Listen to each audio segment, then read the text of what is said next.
We inhabit a galaxy known as the Milky Way, which contains hundreds of billions of stars.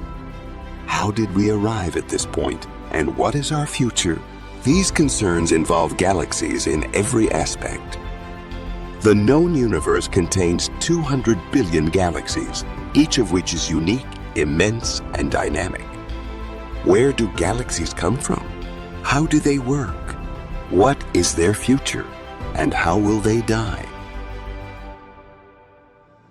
If you are interested in amazing videos about the universe, be sure to subscribe to our channel to stay updated.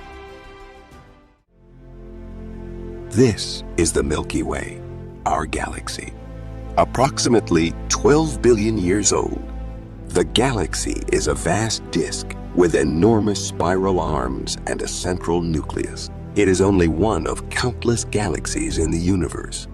Galaxies are massive assemblages of stars first and foremost. A typical galaxy could contain 100 billion stars. They are actually stellar nurseries, the locations where stars are formed and perish. The stars in a galaxy are formed in nebulas, which are concentrations of dust and gas. Our galaxy contains billions of stars, many of which have planets and moons orbiting them. But for a very long time, we knew very little about galaxies. A century ago, we believed that the Milky Way was the only galaxy in the universe. In 1924, astronomer Edwin Hubble altered the entire situation. Hubble observed the universe using the most sophisticated telescope available at the time, the 100-inch Hooker on Mount Wilson near Los Angeles.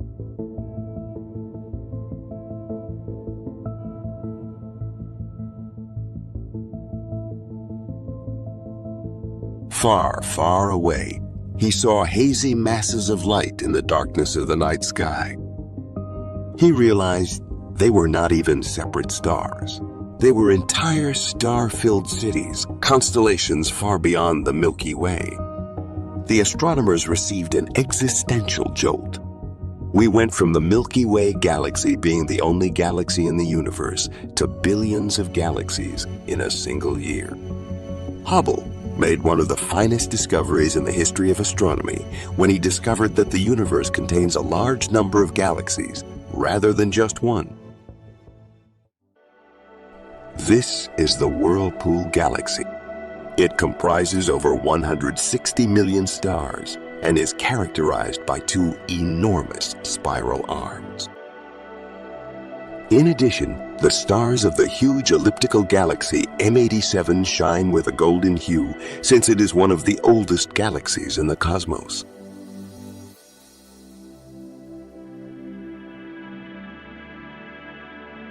And this is the Sombrero Galaxy. Its massive bright core is surrounded by a cloud of gas and dust. All galaxies are very beautiful. They stand in for the fundamental building block of the cosmos. As they spin across space, they resemble enormous pinwheels. Galaxies are enormous on a grand scale. On Earth, we measure distance in miles. In space, astronomers use light years. This is how far light can travel in a year. Our galaxy's diameter is over 100,000 light years, and we're now located at a distance of 25,000 from its center.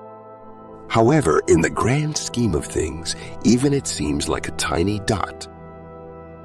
While the Milky Way seems enormous from Earth, when compared to other galaxies, it is really rather little. Andromeda, the galaxy closest to us, is about 200,000 light-years wide, making it twice as large as the Milky Way. M87 is the largest elliptical galaxy in our own cosmic backyard and much bigger than Andromeda. But M87 is tiny compared to this giant. 6 million light-years across, IC1011 is the biggest galaxy ever found. It's 60 times the size of our own Milky Way. It's common knowledge that galaxies are enormous and ubiquitous. But why is this the case? The origin of galaxies is a key mystery in astrophysics. Approximately 13.7 billion years ago, the universe began with what we refer to as the Big Bang, a period of intense heat and density. We know that there could not have been anything like a galaxy at that time.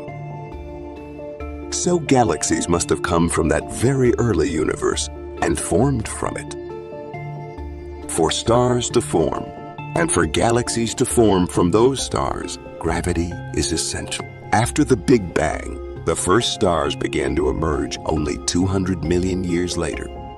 The earliest galaxies formed as their masses began to clump together because to gravity.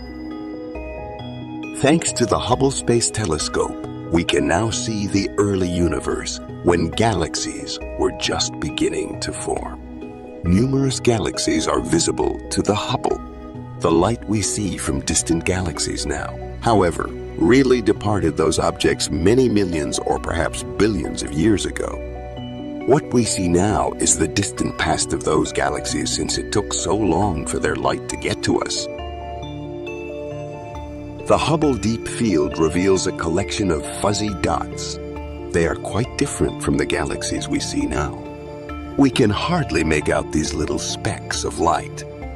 Those fuzzy patches of light are really millions or billions of stars beginning to combine. The oldest galaxies are represented by these barely visible blotches. They began to take shape around 1 billion years after the Big Bang. However, Hubble's range of visibility ends there. A second sort of telescope, one too large to send into space, is required if we are to travel much farther back in time. Not only can the telescope identify primordial galaxies, but it can also trace their evolution. The evolution of galaxy and galaxy cluster formation may be followed. All the galaxies that have developed since the cosmos was just a few 100,000 years old are leaving their imprints for us to observe. Finally, scientists can begin to answer the question, what did young galaxies look like? Galaxies have evolved from clusters of stars to the complex web of systems we see today, and this process is being seen by astronomers. As far as we can tell, the greatest structures in the universe today originated as star clusters, evolved into galaxies, formed clusters of galaxies, and ultimately coalesced into superclusters of galaxies. There was a lot of stardust, gas, and clumpy structures in the early galaxies. However, modern galaxies seem organized and tidy. When and how can tangled clusters of galaxies become neatly organized spirals and pinwheels? Gravity is the explanation. Galaxies are molded by gravity, and its effects determine their fate. At the center of most galaxies lies an unfathomably strong and destructive gravity source. And our own Milky Way has one hidden at its core. Over 12 billion years have passed since galaxies first appeared. These stellar conglomerations may take many forms, from spirals to giant spheres of stars, as far as we can tell. However, there is still a great deal we don't understand about galaxies. How did galaxies evolve into their present forms? Did spiral galaxies always have to be spirals? The answer is almost certainly no. Young galaxies are a mix of stars, gas, and dust. They are untidy and chaotic. They begin as chaotic formations, like the Whirlpool Galaxy, then over billions of years develop into more orderly forms. The Milky Way wasn't born from a single galaxy, but from a cluster of several. Our Milky Way originated as a collection of disparate formations, objects of varying sizes and shapes that gradually merged to become the galaxy we see today. Gravity is what binds the various components together. Over time, it gradually draws stars closer. They pick up speed and flatten out into a disk shape. Massive spiral arms gather stardust and gas. This process was carried out countless times during the course of the cosmos. While visually distinct, these galaxies share the fact that they all seem to circle the same central object. For a long time, researchers pondered what might possibly alter a galaxy's behavior. And they found out: a black hole. And not just any kind of black hole, but it's a supermassive black hole. The discovery of extreme amounts of radiation coming from the centers of certain galaxies was the first indication of supermassive black holes. Black holes in these galaxies are eating their surroundings, much like a giant Thanksgiving feast. The gas and stars are the supermassive black hole's dinner. Sometimes black holes consume their food so rapidly that they spew it out into space as beams of pure energy. They refer to it as a quasar. The presence of a quasar indicates the presence of a supermassive black hole at the center of the galaxy. However, what about the Milky Way? There's no quasar here. Does it rule out the existence of a supermassive black hole? Observing the motion of the stars is the key to finding the supermassive black hole in the heart of our Milky Way. Like the planets that circle the sun, the stars also move due of gravity. What we discovered was a bizarre and violent environment. At the center of our galaxy, everything is more extreme. Things move very quickly. The stars will be passing one another at high speeds. It is unlike any other place in the universe. The photographs of the stars in orbit showed a remarkable phenomenon. They had to have been traveling at 1,000,000 miles per hour or more.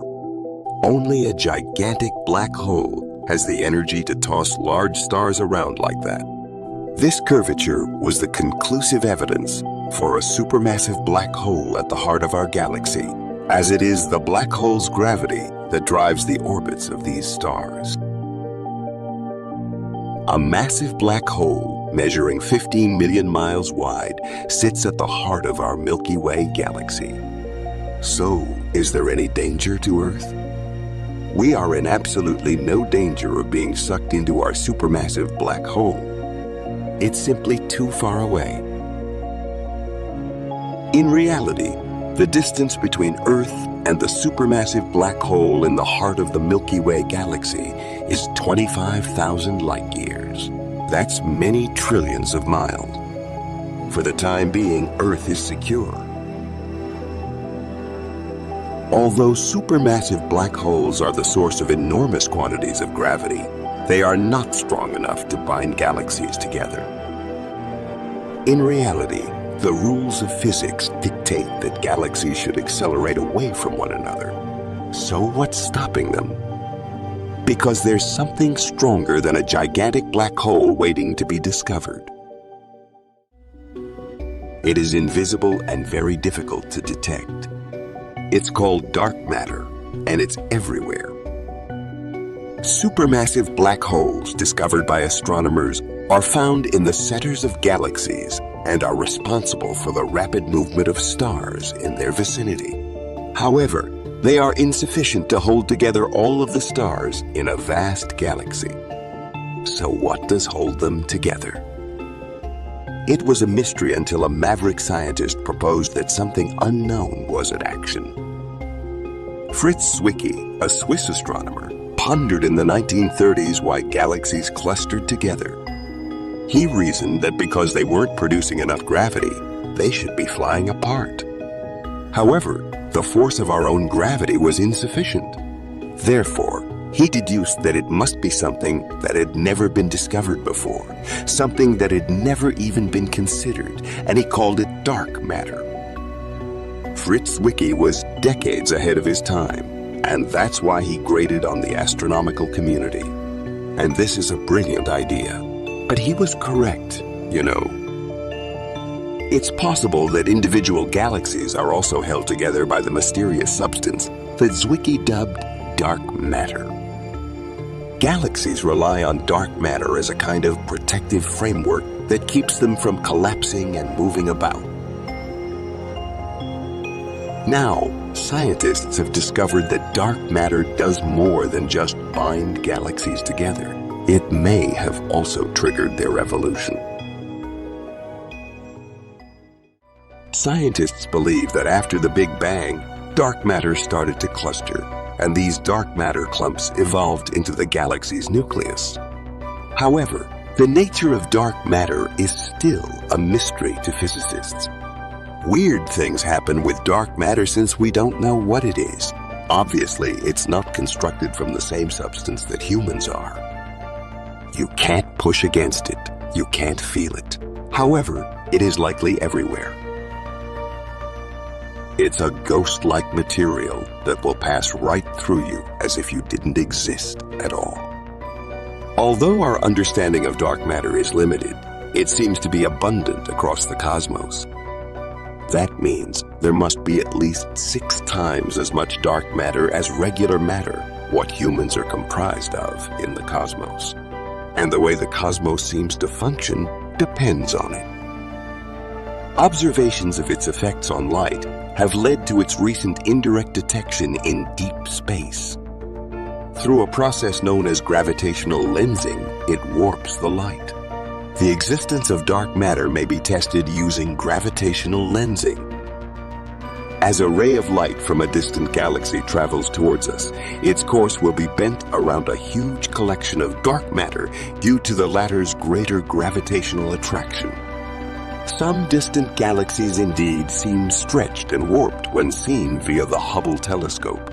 The picture distortion is due to the presence of dark matter. We can determine the density of dark matter by carefully examining the forms and degrees of distortion of these galaxies. Now more than ever, the importance of dark matter to the cosmos is undeniable. It's what makes galaxies form and stops them from collapsing. Even though it's invisible and undetectable, dark matter rules the cosmos. These galaxies seem to be completely alone. It's true, they are trillions of miles apart. But actually, they live in groups called clusters. And these clusters of galaxies are linked together in superclusters containing tens of thousands of galaxies. The Milky Way's place in the cosmos remains a mystery.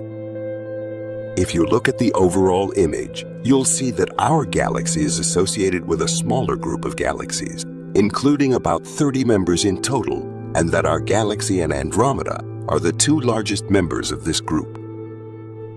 Further observation reveals, however, that our galaxy is embedded inside the Virgo supercluster.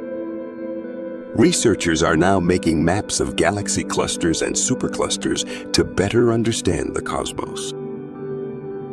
Galaxies are the immense star empires. The shapes range from enormous balls to intricate spirals.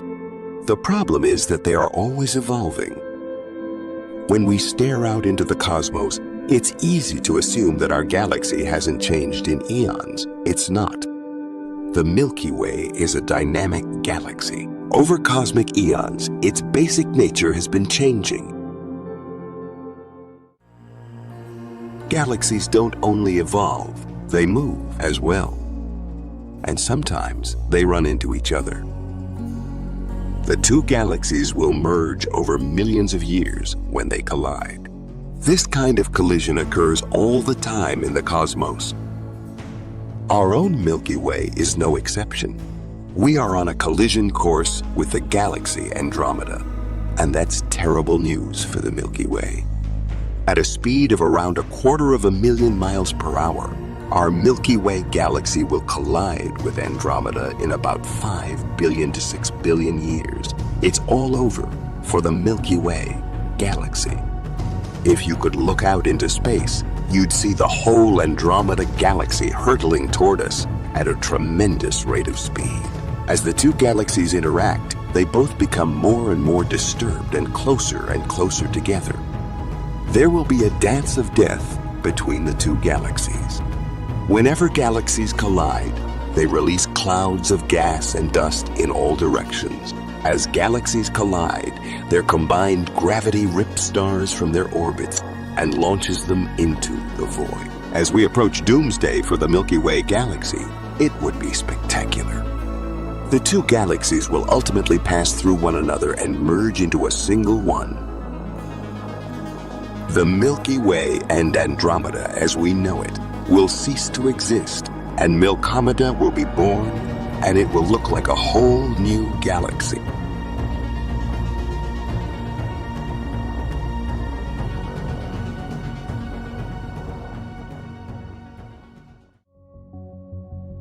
There's no escaping what's going to happen.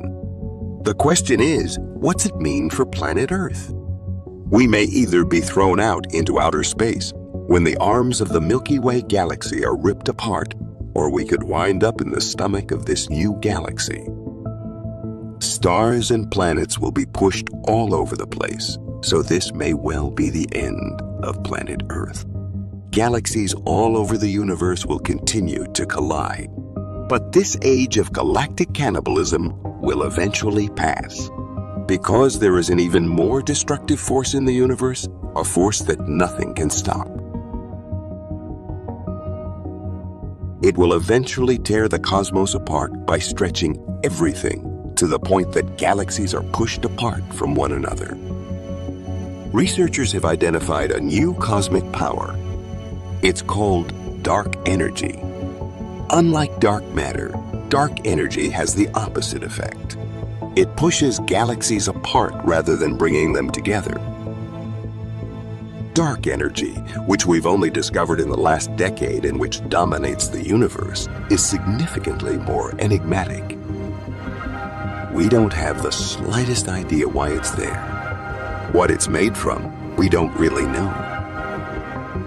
We are aware of its presence, but beyond that, our understanding of it is limited. Dark energy is really weird.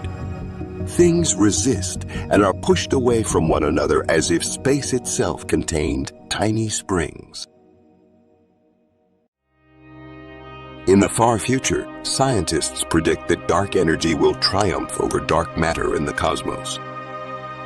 And with that triumph, galaxies will finally begin to drift apart. Galaxies will eventually die off due to dark energy. It will do this by accelerating the expansion of the universe, forcing all galaxies to recede farther and further away from us until they become invisible and travel faster than the speed of light. Therefore, everything else in the cosmos will vanish before our own eyes. The remainder of the cosmos won't vanish today or tomorrow, but it may after 1 trillion years. Galaxies will be left alone in the void. However, this will not occur for an extremely lengthy period. The cosmos is doing well right now, and galaxies are creating favorable circumstances for life to exist. Without galaxies, I wouldn't be here. You wouldn't be here. Maybe not even life itself would exist. This is fortunate for us. The only reason why life has evolved on Earth is because our minuscule solar system was formed in the correct region of the galaxy. If we were any closer to the center, we wouldn't be here. Life in the center of a galaxy may be extremely hazardous. In point of fact, the proximity of our solar system to the core of our galaxy would render it so radioactive that it would be impossible for life to continue in any form. Too far away from the center would be just as bad. Out there aren't as many stars. We might not exist at all. We are therefore, in a sense, in the Goldilocks zone of the galaxy, neither too close nor too far away, but just right. There may be millions of stars in the cosmic Goldilocks zone, where conditions are just suitable for life. Furthermore, if our galaxy can support life, then other galaxies should be able to as well. The cosmos is very large, and the really incredible part is that we continue to learn new things about it. Every time we believe we've figured out a solution to an issue, we uncover that it's really part of an even greater one. That's awesome. Our Milky Way galaxy and the galaxies beyond it are rife with mysteries and unanswered questions. Who would have guessed 20 years ago that we would be able to identify the black hole at the center of the galaxy? Who would have predicted 20 years ago that the astronomical community would accept the existence of dark matter and dark energy? We should be astonished to be alive at this particular moment in cosmic history, on this particular planet, on the fringes of this particular galaxy, with the ability to ponder questions and seek answers across the whole cosmos. Galaxies are born, they evolve, they collide, and they die. The Milky Way is a fortunate home for intelligent life. Our fate is intertwined with that of every galaxy. Ultimately, our fate rests in their hands since they are the ones who created us and are shaping our identities.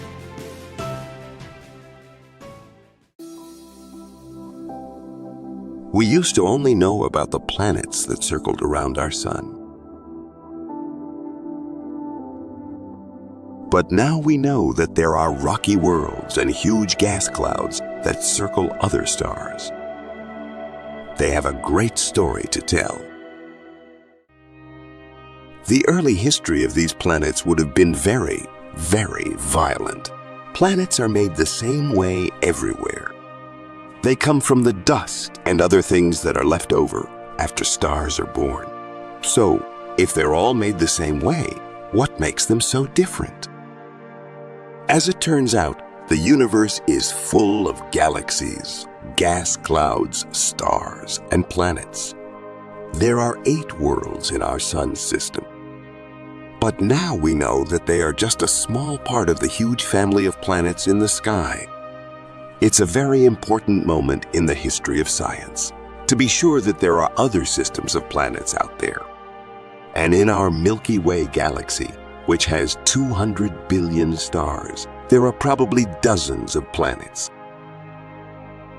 NASA sent the Kepler Space Telescope out into space in 2009 on a 6-year mission to find new planets that orbit other stars. So far, they have found more than 400. Some are huge, spinning balls of gas that are 5 times as big as Jupiter.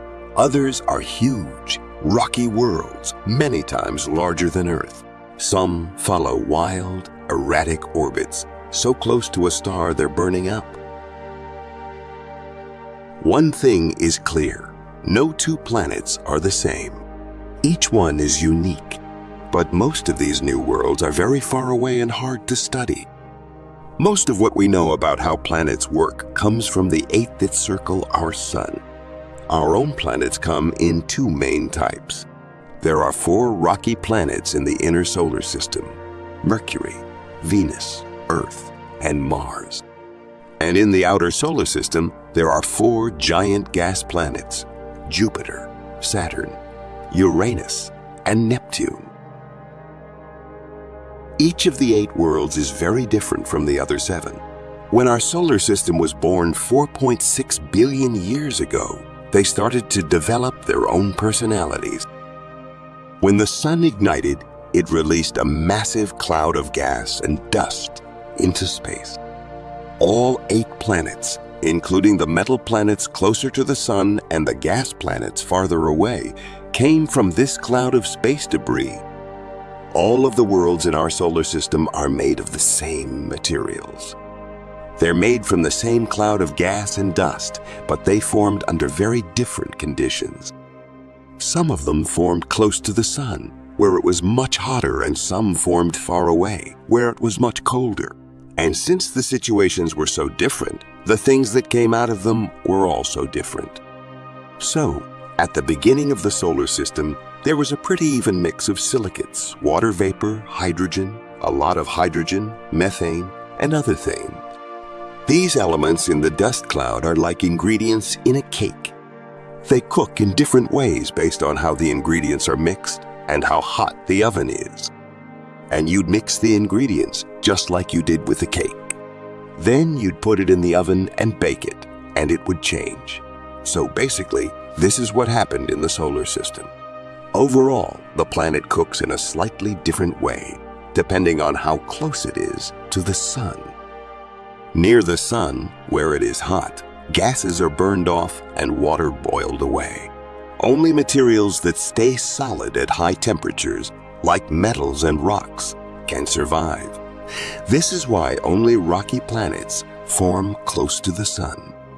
As a planet moves farther away from the sun, it cooks in a different way. But what kind of planets will form depends on what's in the cloud. Based on what kind of cloud a solar system forms in, it might not have any rocky planets because it didn't have enough materials to make something like Earth. Instead, it might have more gas giants and none at all. If you want planets that are made of rock, you need a cloud full of metals and rocks. The next step is to turn down the heat. As it cools, some of the things in it that have a high boiling point start to condense out as solids, and these very small mineral grains can start to form. These tiny pieces of rock and minerals are the beginnings of a new rocky world. They start to stick together over time. If you had one dust molecule and another dust molecule, and they would basically hit each other and make one slightly bigger dust molecule, and they'd keep getting more and more. This process is called accretion. As these things got bigger, they became basically rocks. Then rocks slam into other rocks and form boulders. Boulders smash together to form bigger boulders. At some point, you'll have something big enough that its weight is strong enough to start pulling things towards it. So instead of just crashing into things and getting bigger that way, it was actively pulling things in. At first, there were a lot of young planets in our own solar system. Maybe 100. Most of them didn't make it. If you go to the asteroid belt and look at the asteroid 4 Vesta, you can get a good idea of how big a hard planet has to be before it can pull itself into a sphere shape. Vesta is only 329 miles across, which isn't quite big enough to be a sphere. To become round, a growing planet needs to be 500 miles across. Then, it has enough gravity to crush it into a sphere. Any smaller, and it stays in irregular shape. Every time a round baby planet crashes into something, it makes it hotter and hotter until it starts to melt. Gravity is now starting to sort the heavy things from the lighter ones. Lighter things tend to float up and form a crusty layer, while heavy things, like most metals, fall down and form a much denser core at the planet's center. Finally, the young planets are starting to look like planets. But now, they have to make it through a time of violence and destruction, a cruel time that will decide which planets will live and which will die. After the sun was made, all 8 of our planets came from the same cloud of dust and gas, but they turned out to be very different. There was no real plan for how each of the new planets should be made. They did follow the rules of physics and chemistry, but most of what happened was just a matter of luck. About 4.5 billion years ago, our sun was surrounded by about 100 young planets. It turned into a demolition derby. Planet hit planet. Most were wiped out. The early history of these planets would have been very, very violent, with many of these collisions happening in the last stages of each planet's growth. As these collisions happened and things ran into each other, some of the planetesimals started to grow at the expense of the others. And these things that would eventually become planets grew and grew. As they got bigger, they sucked up all the smaller planetesimals around them, which caused a lot of space debris to hit the surface of the protoplanet. After it was over, there were only 4 different rocky planets left. Because of the things that happened to each planet in the past, they are all so different from each other. Mars is a frozen wasteland. Earth flows with liquid water. Venus is a place full of volcanoes. And Mercury is small, empty, and very hot because of a huge crash.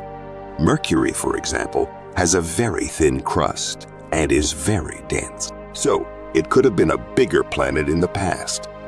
Then something hit it at an angle, which tore off the lighter crust and left only the dense center. Also hit hard was the young Earth.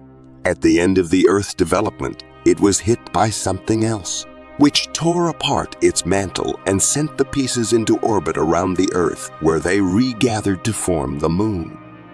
Something also seems to have crashed into Mars. The crust of the Earth is thinner in the north than in the south. One idea about what might have caused this is that the northern hemisphere of Mars was hit by something early in the planet's history, which blew off a lot of its crust, and that crust started to build up again in the south of Mars. There were two effects of all these collisions. They cut down on the number of baby planets that were still alive, and they brought more ingredients to the survivors. If you had a collision with something that was metal, rich, those chunks would tend to descend down into what was becoming the core, where if you collided with something light or icy, they would tend to just float about and form part of the crust instead. Near the Sun, there were 4 rocky planets that were almost done. They were made of a solid core of hot iron surrounded by a layer of liquid iron and a shell of molten rock. On top of that is a crust on the surface. All of these rocky planets were made the same way from the same basic materials. But each of them was very different. Different sizes and very different destinies. Space may look empty, but it's not. It's full of stuff blown out of the sun. Strong magnetic fields are made by the sun. These fields rise up in giant loops above the surface. When they hit each other, a storm of very hot, very charged particles shoots out into space. The name for it is the solar wind. Astronauts can see it from space, but only when they close their eyes. When you close your eyes, you sometimes see a little flash. And that flash of light is caused by an energetic particle going through your head and interacting with the fluid in your eye, and you see one of these every few minutes. Solar wind could kill the astronauts if they were exposed to a lot more of it. During the Apollo program, there was an explosion on the sun between 2 moon missions that would have killed the astronauts if they were there. So, radiation in space is a big deal. But here on Earth, the solar wind doesn't pose much of a threat because we are protected by an invisible magnetic field that comes from the center of the Earth. You can make magnetic fields from motion by converting the energy of the motion into magnetic energy. Deep inside the Earth, the same thing happens. As the Earth spins, the hot liquid metal flows around the solid core, turning its energy into a magnetic field that comes out of the poles. It keeps the solar wind from getting into the atmosphere of the planet. And if the planet has a magnetic field, the magnetic field will send the solar wind around the planet. The solar wind is pushed away from Earth by the magnetic field, which protects the atmosphere and everything on the surface. Big storms of solar radiation can sometimes mix up the magnetic field. Then, big light shows called auroras happen over the poles.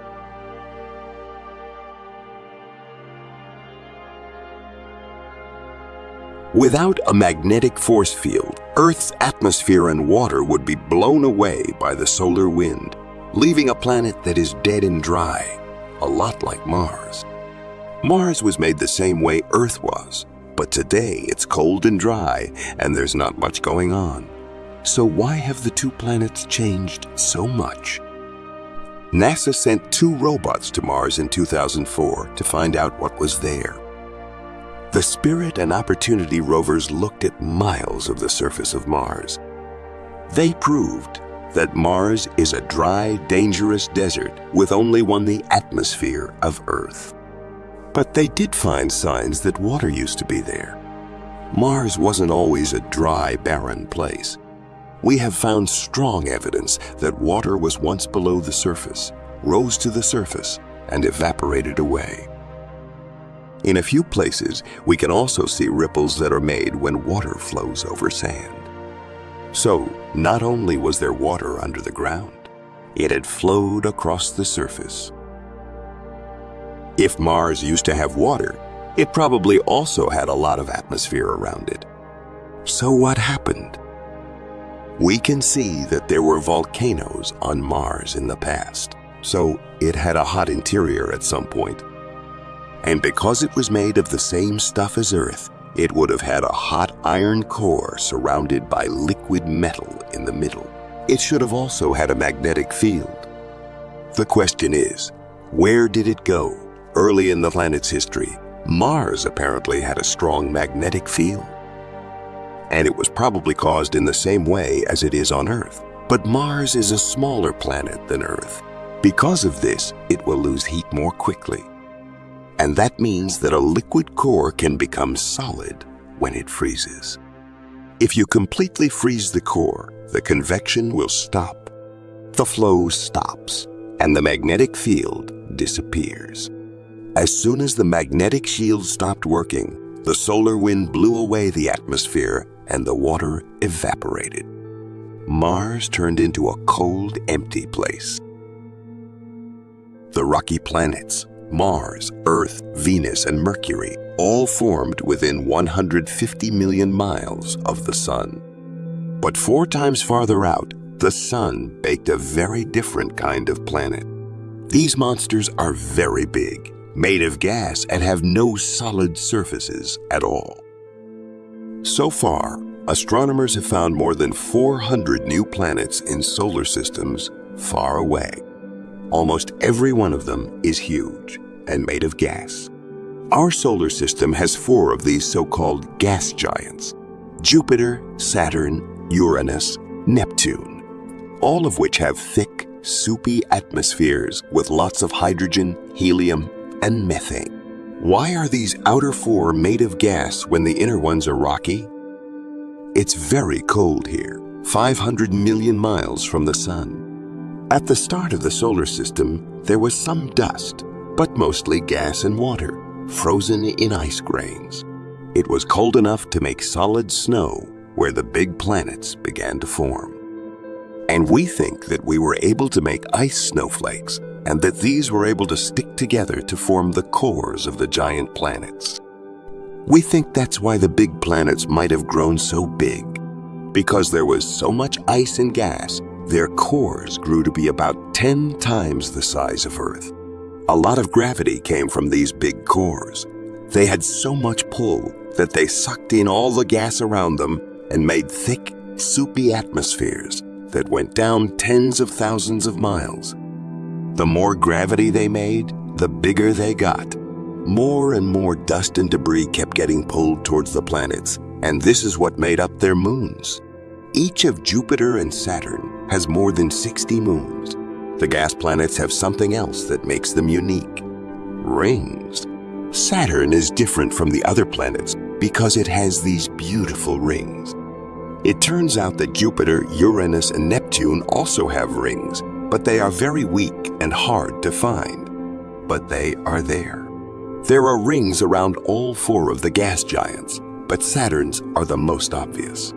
From far away, Saturn's rings look like a single flat disk, but in reality, they are made up of thousands of small rings that are only a few miles wide each. When the Cassini probe flew by, it found that billions of pieces of ice and space debris were moving around inside the rings at up to 50,000 miles per hour. These pieces of ice and rock hit each other all the time. Some of them turn into small moons. Some of them fall apart. But they never grow bigger because Saturn's huge gravity pulls them apart. Scientists are just now starting to figure out how the rings came to be. The idea is that a comet hit a moon and knocked it out of its orbit. bringing it closer to the planet. Saturn's gravity tore it to pieces. All of that stuff got stuck in rings that went around the planet. But the real mysteries of the gas giants are deep inside them, tens of thousands of miles below the clouds. Here is where things really get going. It's a place so extreme that it goes against the natural laws. Most of the new planets we find orbiting faraway stars are huge gas planets. They are so big that Jupiter seems small next to them. But nobody knows what happens inside gas giant planets, whether they are in our solar system or far away.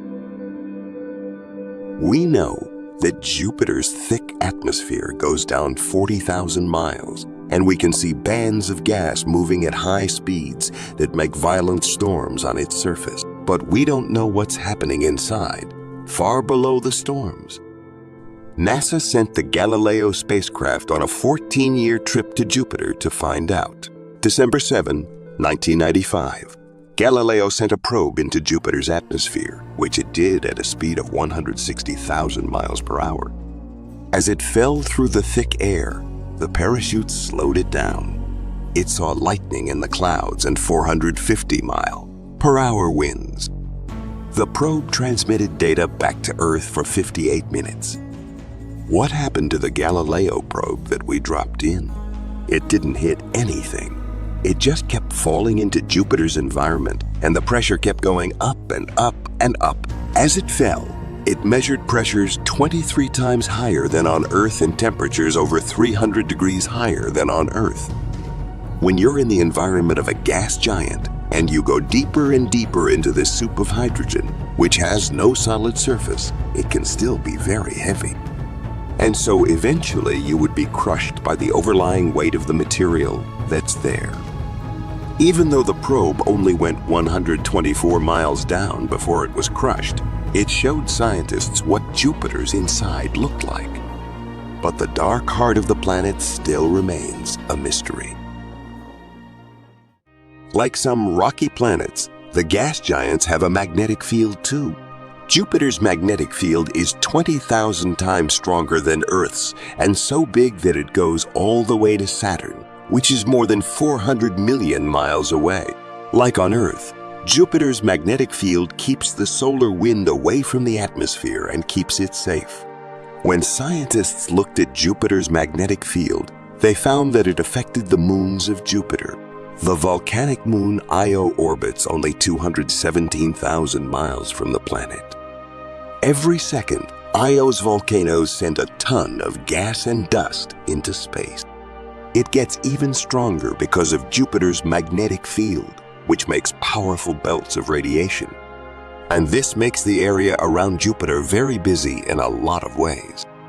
If you point a radio antenna at Jupiter, you can hear how the planets and the magnetic field interact with each other. Jupiter and Saturn can make auroras without the solar wind. They make their own magnetic fields because they're so big. These auroras show that planets with gas also have magnetic fields. But how do magnetic fields get made on gas planets? On Earth, the job is done by a very hot liquid metal that spins around the planet's solid iron core. Most likely, gas planets do about the same thing. But gas planets don't have iron cores that get very hot. They formed around frozen cores of dust and ice. So we don't really know what's going on inside. We really don't know what makes up the deepest parts of Jupiter's interior. So it's possible that Jupiter has a solid core at its center, or it could just still be liquid. We might never know. No probe could ever go the 44,000 miles to the center of the planet to look into it. Galileo was destroyed before it could reach the center of the planet. Gravity and heat shape how planets evolve from their inner cores to their outer atmospheres. They're the great creative forces in planet building. But there's one more thing that has a big effect on how planets turn out. And that ingredient is water. Planets may look like they are fixed and don't change, but they are always changing. One planet in our solar system lost its atmosphere and turned into a desert. Another planet got too hot and changed into the planet from hell. Planet Earth has also changed, and it was water that changed the game. When you look at Earth from space, you can see a lot of water. We are, after all, the blue planet. That means it must be very wet, right? At first glance, our world seems to have a lot of water. After all, 3/4 of it is made up of oceans. Not true. Only 0.06% of the mass of the Earth is water. Some water is on the surface as oceans, and some is stuck in the mantle. But actually, the Earth is a relatively dry rock. All of the inner rocky planets formed very close to the Sun, so they started off dry. Any water they might have had either evaporated or was blown away when things hit. These massive collisions that formed the Earth were so energetic that if there had been water here, it would have evaporated and left the Earth. So where did all the new water on Earth come from? It's now here. When you look at Jupiter, Saturn, Uranus, and Neptune, you can see that they have a lot of water locked up inside them. And even more dramatically are the moons. At least half of the water on the moons of Jupiter, Saturn, Uranus, and Neptune. A lot of water was out there. So, how did some of it get to planet Earth? And the answer is almost certainly that there were some asteroids and comets left in our solar system that were far enough from the Sun that they could keep their water. There were millions of these watery asteroids and comets that flew into the inner solar system. Some of them crashed into our planet. Over time, the Earth got the water that used to be in the asteroids. This is what makes up the mass of water that now covers almost all of the Earth. Without surface water, there would have been no life. What about water that is too much? The oceans would be much deeper and cover the continents and even Mount Everest. And it's likely that the exact amount of water that the Earth has is what made it possible for us, Homo sapiens, to evolve into a technological species. About 4 billion years ago, a blizzard of comets and asteroids brought just the right amount of water to Earth. This is how the world we know today came to be. And it's possible that the same thing is going on somewhere else in the universe right now. There is a lot of water out there, that much is certain. The most common atom in the universe is hydrogen, and oxygen is one of the next most common. H2O will definitely be a very popular molecule, which is exactly what is happening in our universe. So, water is everywhere in the universe, and we're finding that planets are too. But we haven't yet found another planet where water is liquid. More than 400 new planets have been found by scientists. Our world doesn't look like any of them. What we haven't found yet is a planet around another star that is about the same size, mass, and chemical makeup as Earth. So, it remains an extraordinary holy grail for humanity to find other abodes that remind us of home. But we'll keep looking. We know that our galaxy alone has around 200 billion stars, and up to 40 billion of them could have their own planets. We are entering what will be called the golden age of planetary exploration in the future. We'll start to really understand for the first time how different things are out there. I think this is going to be a very exciting time. The laws of physics and chemistry tell us how planets are made. Many scientists think it's only a matter of time before we find another planet like Earth, one that formed from the same materials in the right place with the right amount of water. One thing is certain: there are billions of planets out there waiting to be discovered. Our solar system is a harsh environment. Volcanoes are destructive everywhere. from the ice volcanoes of Saturn's moon, Enceladus, to the immense lava fields of Jupiter's moon, Io, to our own planet Earth. It is truly true that we would not be here if there were no volcanoes. Volcanoes influence and alter our climate. Volcanoes are both the creators and destroyers of existence.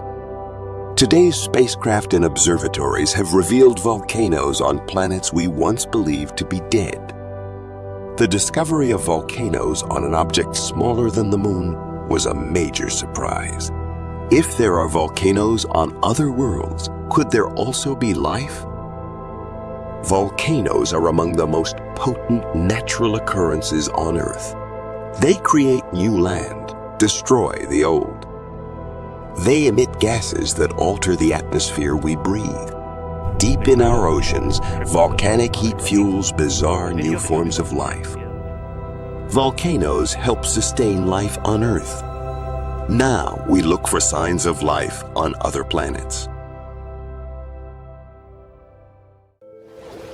We understand that life requires water. We are aware that it requires energy. And this is where volcanoes come in, as they generate tremendous quantities of energy. If we locate volcanoes on other planets, we may discover life. The search begins with this planet, which orbits the Earth closest. Venus, a planet that closely resembles our own. Venus and Earth have similar masses. Earth and Venus were very similar 3 billion years ago, with new land, new oceans, and an atmosphere. Both planets was conducive to life. On Venus, however, something went awry. Something caused the history of Venus to diverge drastically from that of Earth.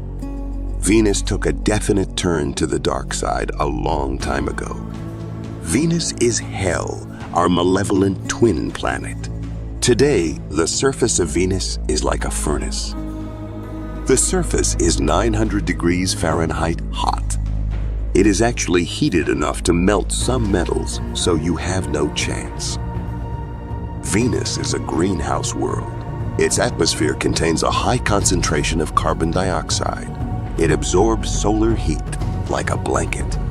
Actual images of Venus's surface reveal a desolate, extremely hot desolation. The planet was annihilated by dense CO2 atmosphere. The CO2 was produced by volcanoes. Spacecraft in orbit provided the initial clues. Radar broke through Venus's thick clouds and showed volcanic formations all over the planet.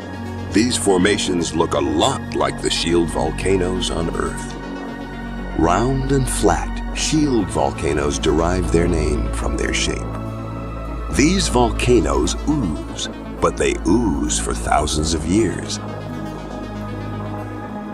Once we were able to map the entire surface of Venus using cloud-penetrating radar, we began to examine its landforms and discovered that many of them were quite familiar. In particular, we observed enormous shield volcanoes that resembled the shield volcanoes in Hawaii. The radar images of Venus were identical to those of Hawaii's shield volcanoes. In the past, Venus was home to volcanoes. We were astounded to see a picture of Venus for the first time. We discovered a cratered volcanic surface. There are at least 1,000 large volcanoes and possibly tens or hundreds of thousands of lesser ones. Lava plains cover 3/4 of Venus's surface, evidence of an ancient catastrophe. This could have been a home for life. It was instead consumed by flames. Numerous trillions of tons of carbon dioxide were expelled by Venus's volcanoes into the planet's atmosphere. The temperature rose dramatically. The oceans evaporated. On Earth, carbon dioxide is able to absorb into the rocks. It can be absorbed by the ocean. On Venus, however, there is no water, and the temperature is so high that carbon dioxide cannot even combine with the minerals. Volcanoes released carbon dioxide into the atmosphere eons ago, and as time passed, Fewer and fewer methods existed to remove it from the atmosphere. Volcanoes sanitized the entire planet if Venus ever supported life. Earth is the only known planet with life. That may alter. This is the gas giant Jupiter, with its moons believed to be frozen and lifeless. A mystery surfaces as a cloud hovering over a cold and lifeless world upon closer inspection. On Venus, volcanoes transformed a planet similar to Earth into a hyperheated inferno. Volcanoes on a planet similar to Earth were not a surprise, but the discovery of volcanoes on the Moon was an astonishment. In March 1979, the Voyager 1 spacecraft provided us with our first up-close look at Jupiter's minuscule moon Io, a world we once believed to be frozen and lifeless. And they witnessed something odd. They observed this arc next to the moon, and it almost appeared as though there was a second moon behind it. We scratched our minds and asked, what could that be? Everyone is aware that Io is lifeless, dull, and uninteresting. And then people realized, oh my God, it's a volcanic eruption. We discovered that the area is engulfed in volcanoes. It is geologically extremely active. There are constant volcanic eruptions. And what they're erupting is a great deal of sulfur, which becomes extremely heated. And sulfur changes color as its temperature changes. It may be red, orange, yellow, or even black. As a result, these images of Io's visage resemble a pizza with various types of cheese and olives where the small black spots are. Io is not dead. It is alive and growing. There are more than 400 active volcanoes. The largest, Pele, erupts from a gigantic lava lake. It extends approximately 400 kilometers into space. It would be an extraordinary sight if we could stand on the edge of that lava lake and observe that plume shooting off into the void of space.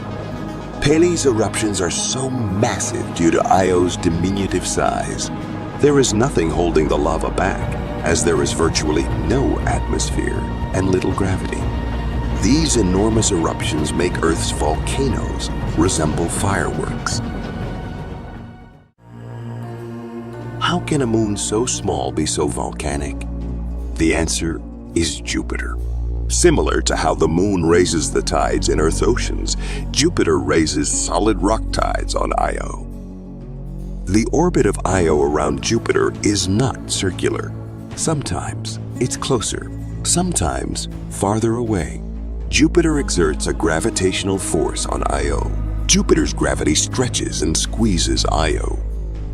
In every 2-day orbit, the ground rises and falls by nearly 300 feet. This pummeling generates extreme heat and enormous pressure. Wherever there are weak spots in the crust, lava erupts. Volcanism is therefore planet scale.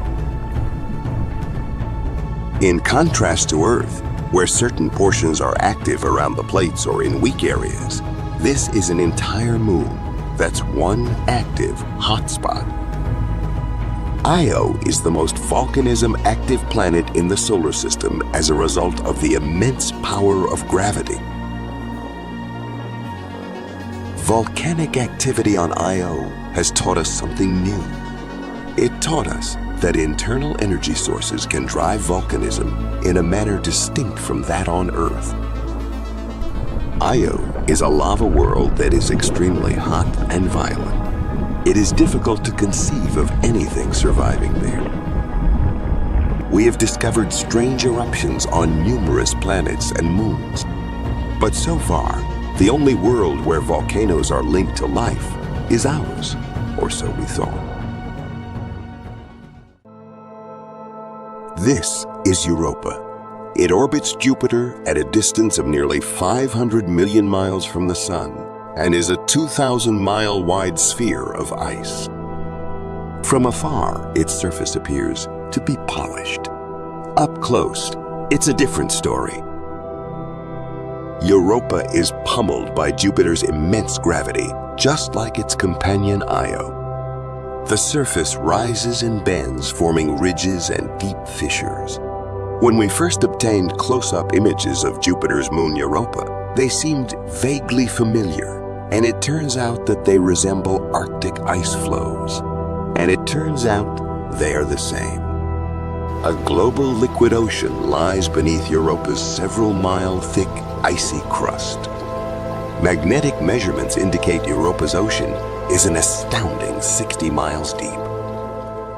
The gravitational impact of Jupiter heating the rocky interior and melts the ice above.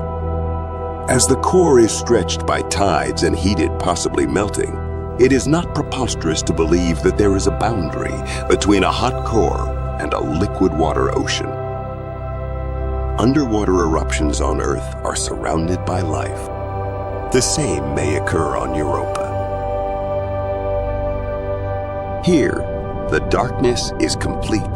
The pressure, a crushing 2,000 Earth atmospheres. A harsh environment, but perhaps a cradle for life. If there is evidence of life on Earth, why not Europa? An energy source, volcanic activity, a universal solvent, liquid water, and a complex hydrocarbon chemistry are all present. Life would be difficult, but not impossible on Europa. There is life at every extreme on Earth, including searing heat, crushing pressure, and absolute darkness. Life on Europa may resemble our own in unanticipated ways. If life exists beneath Europa's ice, it would be aquatic, but without eyes, because there is no significant light. Organisms that essentially feed off the energy of the volcano would most likely utilize sonar to make sense of their surroundings. Volcanoes on Europa could be the genesis of new life. It is even conceivable that Europa is typical, that this is the norm for planets with life. Earth may represent an exception. Consider that Europa could serve as a model for the billions of moons in the universe with liquid oceans. So, all of a sudden, our horizons have expanded several billion times by looking at the moons of Jupiter. Our solar system is home to more than 170 moons. Multiply this by the size of the universe, and that's a lot of potential habitats for life. Only liquid water and a source of energy are required. Potentially, both are provided by volcanoes, and they are ubiquitous. This is Saturn, twice as far from the Sun as Jupiter. However, it also has volcanic moons, and similar to Europa, these moons could support life. Saturn is one of the odd planets in our solar system, with a 600,000-mile-wide ring system, an astounding 62 moons, and one with a secret. Enceladus is one of the lesser and more distant moons of Saturn, and it's been known for a long time that it's covered in ice due to its extremely brilliant and reflective surface. However, when the Cassini spacecraft visited the planet, it made a remarkable discovery. Not on the planet itself, but on Enceladus did the Cassini probe disclose a remarkable discovery. A massive plume, backlit by the sun and erupting into space, is conclusive evidence of volcanic activity. Cassini's sensors zoom in on the south pole of the moon to capture these enormous craters scarring its surface. At the south pole of Enceladus, there are extraordinarily large fissures, which open and close as Enceladus orbits Saturn due to the tides. Now, these fissures are enormous. They extend for hundreds of kilometers. And when they begin to open, you would see a large crevasse opening at approximately 100 miles per hour along its length. It'd be incredibly spectacular. Huge gravitational forces cause the surface to open and contract with incredible velocity. This helps produce the heat necessary to dissolve ice and form oceans beneath the surface. The conditions of the water beneath the surface of Enceladus are ideal for life. It is at the ideal temperature. It would be beneficial for life. Liquid water would be just like seawater here on Earth. And the chemistry of the water we observe erupting from these fissures suggests that it contains salt. It contains organic matter as well. Therefore, we have identified a location in the solar system where there is a strong possibility that there is life right now. In the ice particles, Cassini has detected complex carbon molecules. In conjunction with liquid water, they suggest that perhaps life could exist deep within this mysterious moon. Enceladus is possibly not alone. Another of Saturn's moons might also harbor life. Titan, one of the largest moons in our solar system, the only moon with a thick atmosphere, a frozen world, ice as hard as rock, lakes of liquid methane. Yet, we may also discover evidence of volcanoes and the tantalizing possibility of extraterrestrial life on this planet. Volcanoes are one of the most destructive forces in the universe, as evidenced by Io's raging conflagration and Triton's ice and nitrogen explosions. Even on Saturn's enigmatic moon Titan, however, destruction can lead to the prospect of life. It has a diameter of 3,000 miles, making it larger than Mercury. It has the thickest atmosphere of any moon in our solar system. There is weather, including cyclones, winds, rain, and even lakes. But the temperature is so low that liquid methane replaces water, and it's loaded with essential compounds for life. Titan has proven to be one of the most fascinating locations in the solar system. It's an active world. It is the only moon with a dense atmosphere, an atmosphere very similar to that of Earth due to the presence of nitrogen and, as it turns out, organic molecules. High in Titan's atmosphere, methane gas reacts with sunlight to produce compounds essential to life. But if sunlight consistently converts methane into organic compounds, why does methane not run out? Methane is abundant in the atmosphere, but we know that it is quickly eliminated by sunlight, so it shouldn't be there. There must exist a source of methane. Something on Titan emits methane in a continuous stream. Cassini has spotted what appears to be a crater. Infrared cameras disclose that the crater is surrounded by various types of materials. Scientists believe the green areas may be volcanic, possibly plains of lava ejected from Titan's interior. On Titan, the boiling liquid emitted by volcanoes could be either ammonia or water. Methane and ethane are emitted by Titan's volcanoes, and this is likely the cause of the planet's extremely dense cloud cover and orange atmosphere. This atmosphere likely originated from the outgassing of Titan's volcanoes. Even on a globe as frigid as Titan, volcanoes require heat. On Titan, there are two sources of heat. Radioactive substances heat the interior, and Saturn's enormous gravity caresses the moon, similar to Enceladus. These two forces produce sufficient heat to transform ice into water and liquid methane into gas. Could volcanoes on Titan give life a chance to survive here? The chemical reactions necessary for life as we know it require an atmosphere, a solid surface, liquid water, and heat. Volcanoes could provide everything on Titan. If life does exist on Titan, it would be truly alien. It would breathe hydrogen instead of oxygen and possibly swim through methane reservoirs at 300 degrees below zero. There may be oceans of ethane. Possibly, there are tidal pools as well as volcanic and hydrothermal activity. Perhaps volcanic heat could produce enough energy to support life on Titan. That's a speculation, but it can't be ruled out.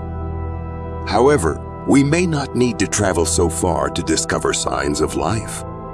We may discover it on Mars, a volcanism, rich world much closer to home. Volcanoes are ubiquitous throughout the solar system.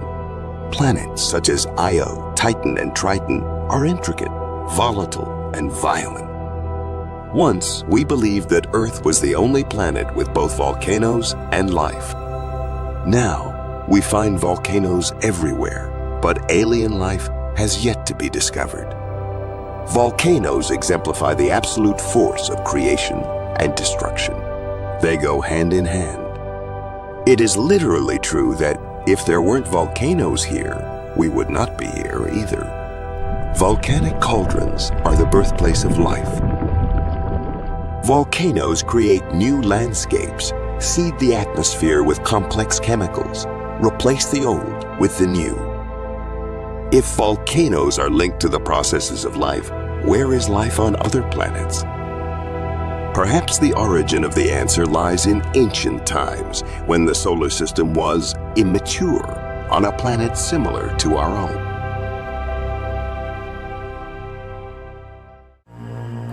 This is the planet Mars. 3 billion years ago, volcanoes were active. The greatest volcano in the solar system still stands. The cliffs leading up to it are greater than 6 miles in height. Even Mount Everest would be comfortable in their shadow. This is the formidable Olympus Mons. It covers an area the size of Arizona. Its crater alone is 53 miles wide. A structure of this magnitude takes millions of years to construct, a period of time that volcanoes on Earth never have. The Earth's crust is constantly in motion. In the depths of the Earth, a solitary hotspot forces magma to the surface, creating a new volcanic island.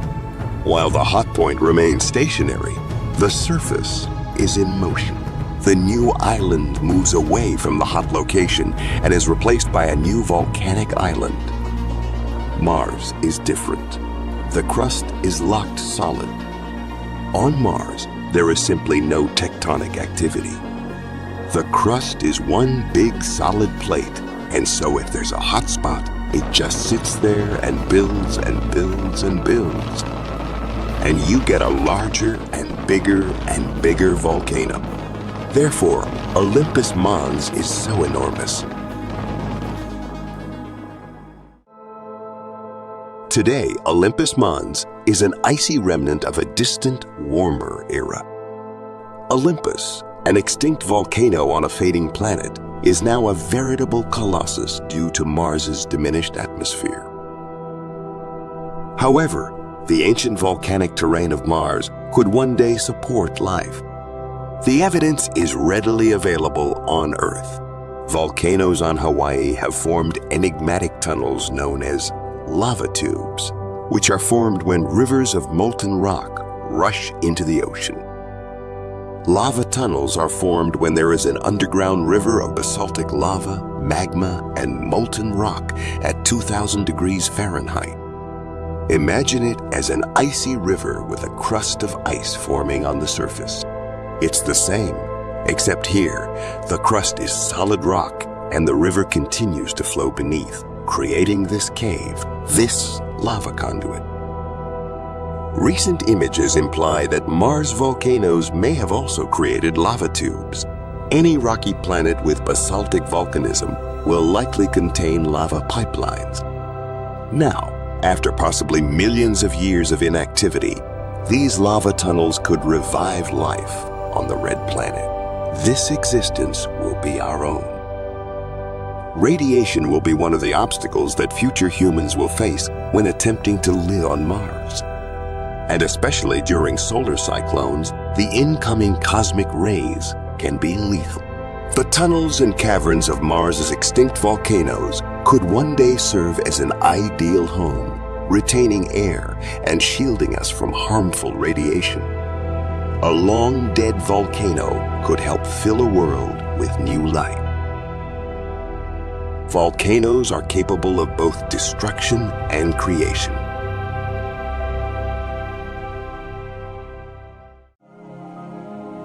On a night in early September 1859, people all over America could see the aurora.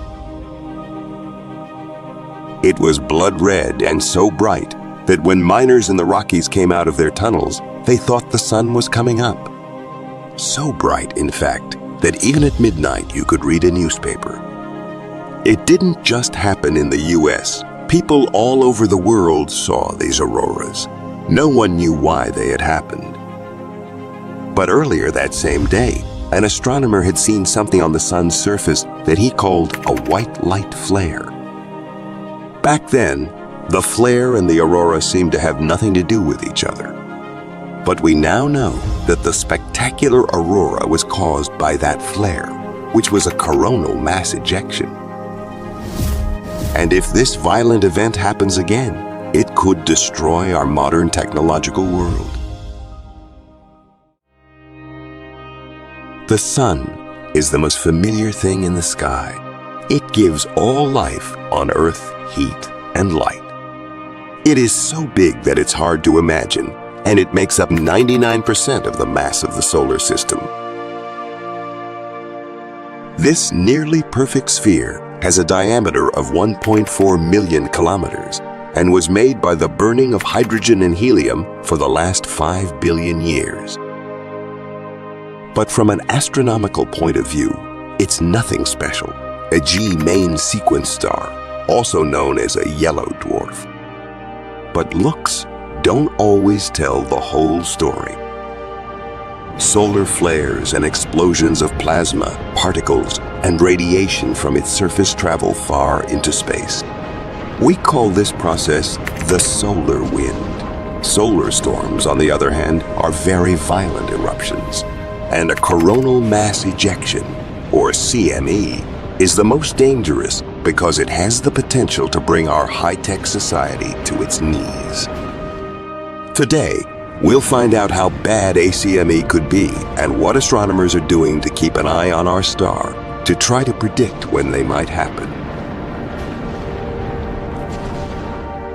Step back in time to 1859. First, in Victorian Britain, it was okay for a gentleman to be interested in solar astronomy. And one man did it in a very good way, Carrington Richard Christopher. We don't know what he looked like, though, because there are no known portraits of him. Carrington learned many important things from what he saw. He saw that different latitudes rotated at slightly different speeds, which meant the sun wasn't a solid body, but a fluid one. But he also saw that sunspots could be the start of a solar storm. On Thursday, September 1, 1859, there were no clouds in the sky in the morning. So Carrington was doing what he always did, which was to look for sunspots. He was using his telescope to project an image onto a screen. At 11:18, he saw two brilliant beads of blinding white light appear in what Carrington calls a kind of conflagration. Stranger still, they were gone after 5 minutes for no clear reason. Carrington had seen a coronal mass ejection, which was a huge magnetic explosion, a huge cloud of charged particles that are thrown off the sun's surface. After 18 hours, the Earth was hit by an electromagnetic storm. People started calling it the Carrington event. At the time, everyone was talking about the beautiful aurora, which could be seen all over the world. Even though a few telegraph systems went a little crazy because of power surges, it didn't have much of an effect on everyday life.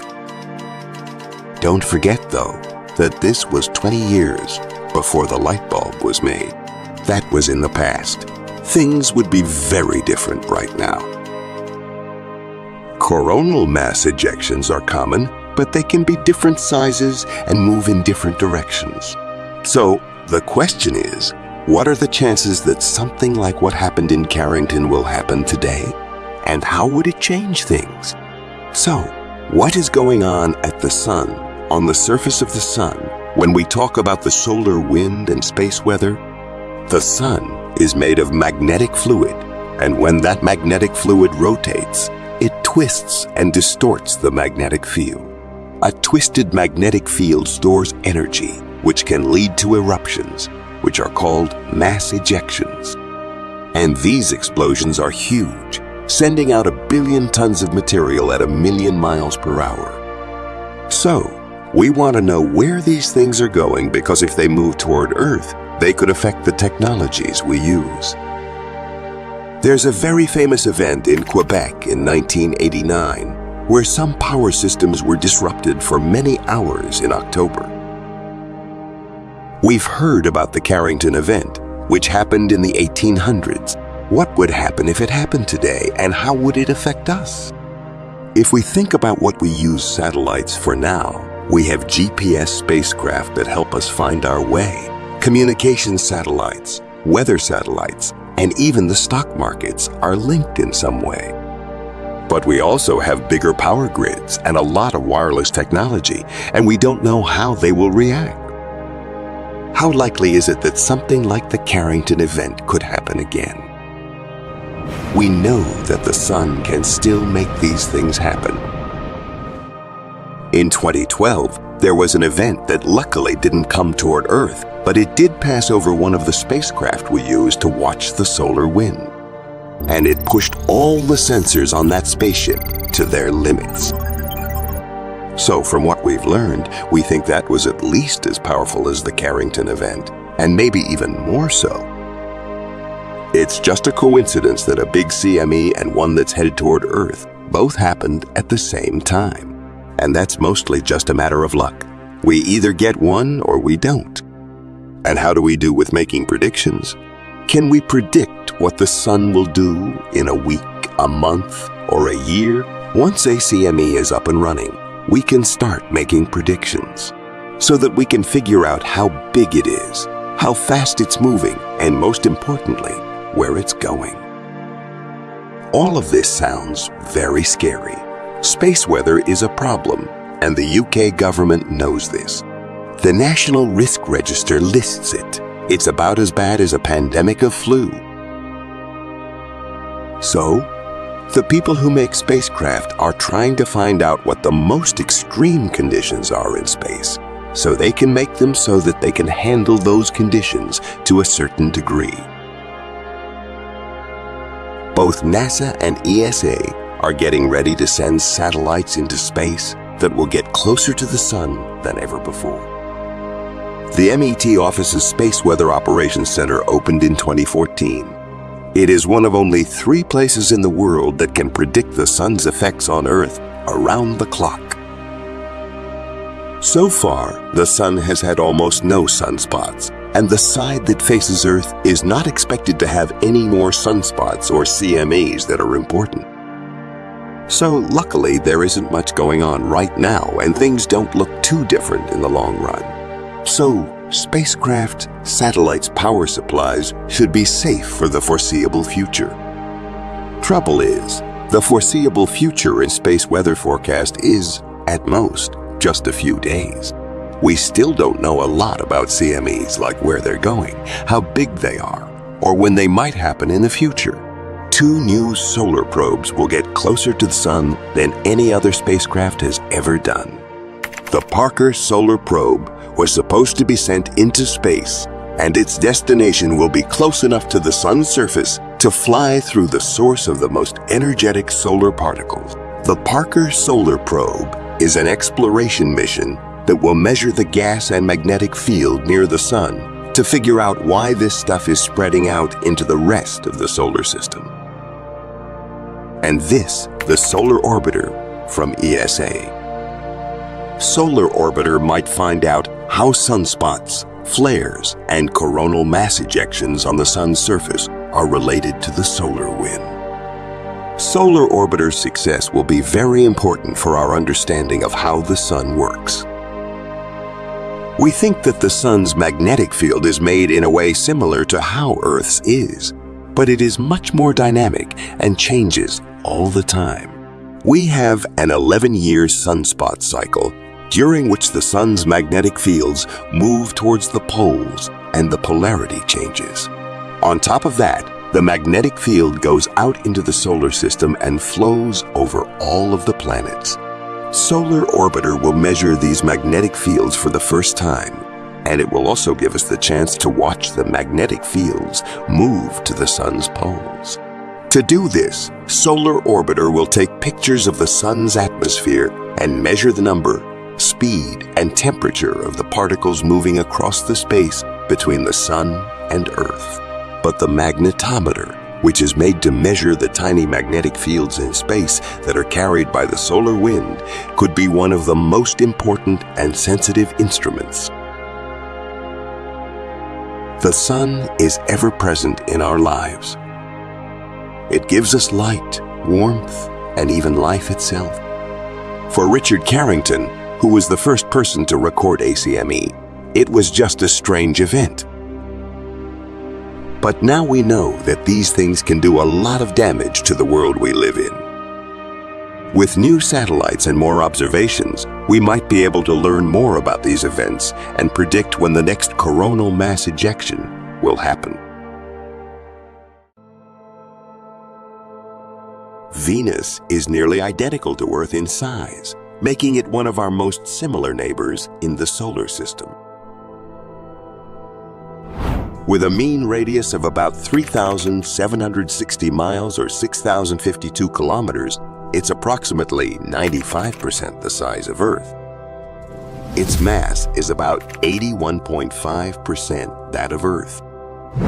This similarity in mass and size means that Venus also has a comparable density to Earth, approximately 5.24 grams per cubic centimeter, implying a similar rock iron composition.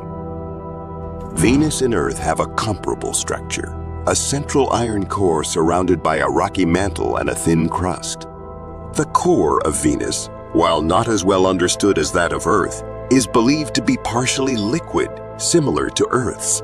This iron core is estimated to be about 2,000 miles or 3,200 kilometers in diameter. Above the core lies Venus's mantle, composed of silicate rock that extends up to approximately 1,550 miles from the planet's center. This is overlaid by a thin crust estimated to be 6 to 12 miles thick. The rotation of Venus is a unique characteristic among the planets of our solar system. Unlike most other planets, which spin on their axis in the same direction that they orbit the sun, Venus rotates in the opposite direction. This is a phenomenon that isn't yet fully understood by scientists, but some believe it may be due to a massive collision with a celestial body in the past, which altered the planet's rotational dynamics. Venus rotates extremely slowly, with a sidereal day, a full rotation on its axis, taking 243 Earth days, the slowest rotation of any planet in the solar system. This slow rotation contributes to the planet's lack of a significant magnetic field. Another quirk of Venus's rotation is that a solar day on Venus, the time from one sunrise to the next, is shorter than its sidereal day due to its retrograde rotation and orbit around the sun. The solar day on Venus is about 116.75 Earth days. The planet's year, the time it takes to orbit the sun, is about 225 Earth days, which is shorter than its sidereal day. This makes Venus one of the few planets where a day is longer than a year. The surface gravity on Venus is about 90% of the surface gravity on Earth. This means that if you were able to stand on Venus, you would feel slightly lighter than on Earth. However, the extreme atmospheric pressure and temperature would make it impossible for humans to survive without protection. Venus's surface appears to be geologically young, with a relatively low number of craters indicating a surface age between 300 million and 600 million years old. Scientists believe that Venus undergoes a cyclical process where heat from the planet's interior causes the surface to be repaved in a global resurfacing event. There is strong evidence of widespread volcanic activity on Venus. Thousands of volcanoes dot its surface, ranging from less than a mile in diameter to over 150 miles or 240 kilometers. the planet has far more volcanoes than any other in our solar system. However, there's currently no definitive evidence that these volcanoes are still active, although recent studies suggest that some may have erupted within the last few million years. Despite the apparent geological activity, Venus doesn't experience significant tectonic activity like Earth. While Venus does have mountain ranges and rift valleys similar to those seen in tectonically active regions on Earth, it lacks the kind of large, distinct tectonic plates seen on our home planet. This might be due to the planet's slow rotation, which limits the Coriolis effect necessary to drive large-scale tectonic activity. Venus's atmosphere is one of its most distinctive and intriguing characteristics. The atmosphere is primarily composed of carbon dioxide, 96.5%, with most of the remainder being nitrogen. However, there are also traces of other gases, such as sulfur dioxide, water vapor, carbon monoxide, argon, and helium. This composition is vastly different from Earth's nitrogen-oxygen atmosphere, making Venus's air toxic to humans and most known forms of life. The atmosphere of Venus is arranged in several layers. The troposphere, extending from the surface to about 40 miles up, the mesosphere stretching from the top of the troposphere to about 56 miles high, and the thermosphere, which reaches up to 125 miles above the planet's surface. Above this, there's a transitional region called the exosphere that merges with the void of space.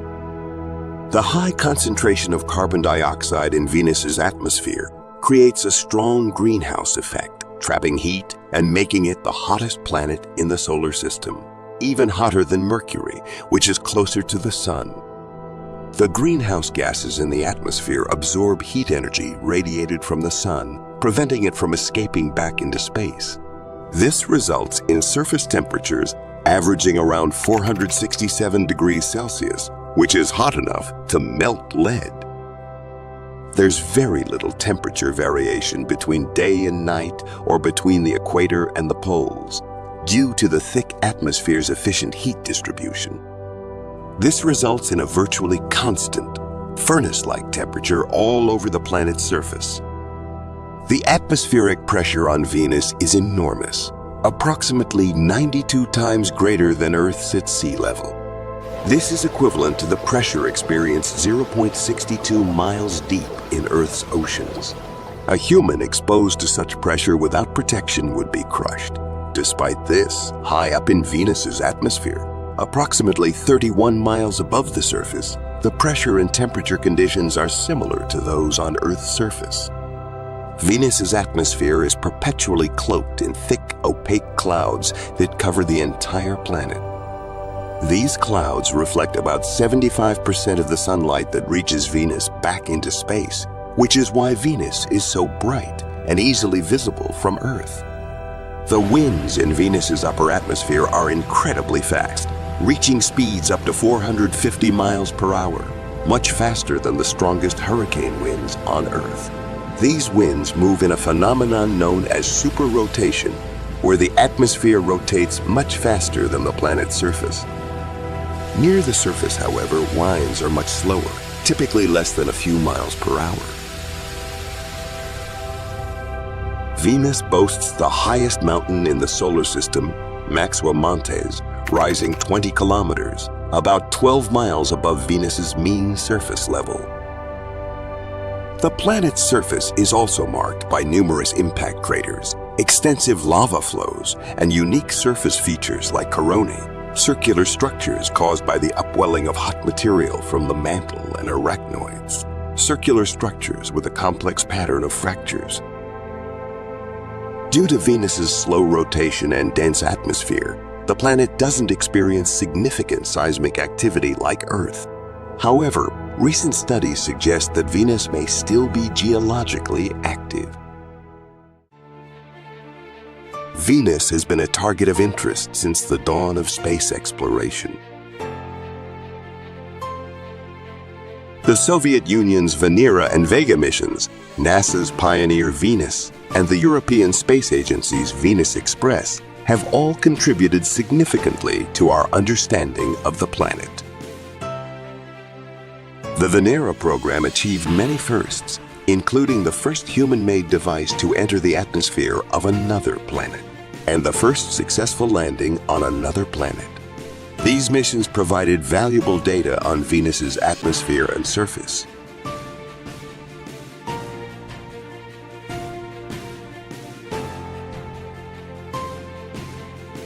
More recently, NASA's Magellan orbiter mapped almost the entire surface of Venus using radar to penetrate the thick cloud cover.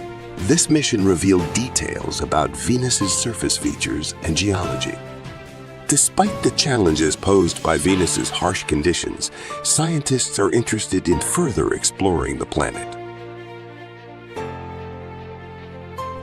NASA's planned Veritas and Da Vinci Plus missions aim to study Venus's geologic history and atmospheric conditions, providing insights into whether Venus might have once harbored liquid water or even life. Meanwhile, the European Space Agency's Envision mission will focus on understanding why Venus and Earth took such different evolutionary paths.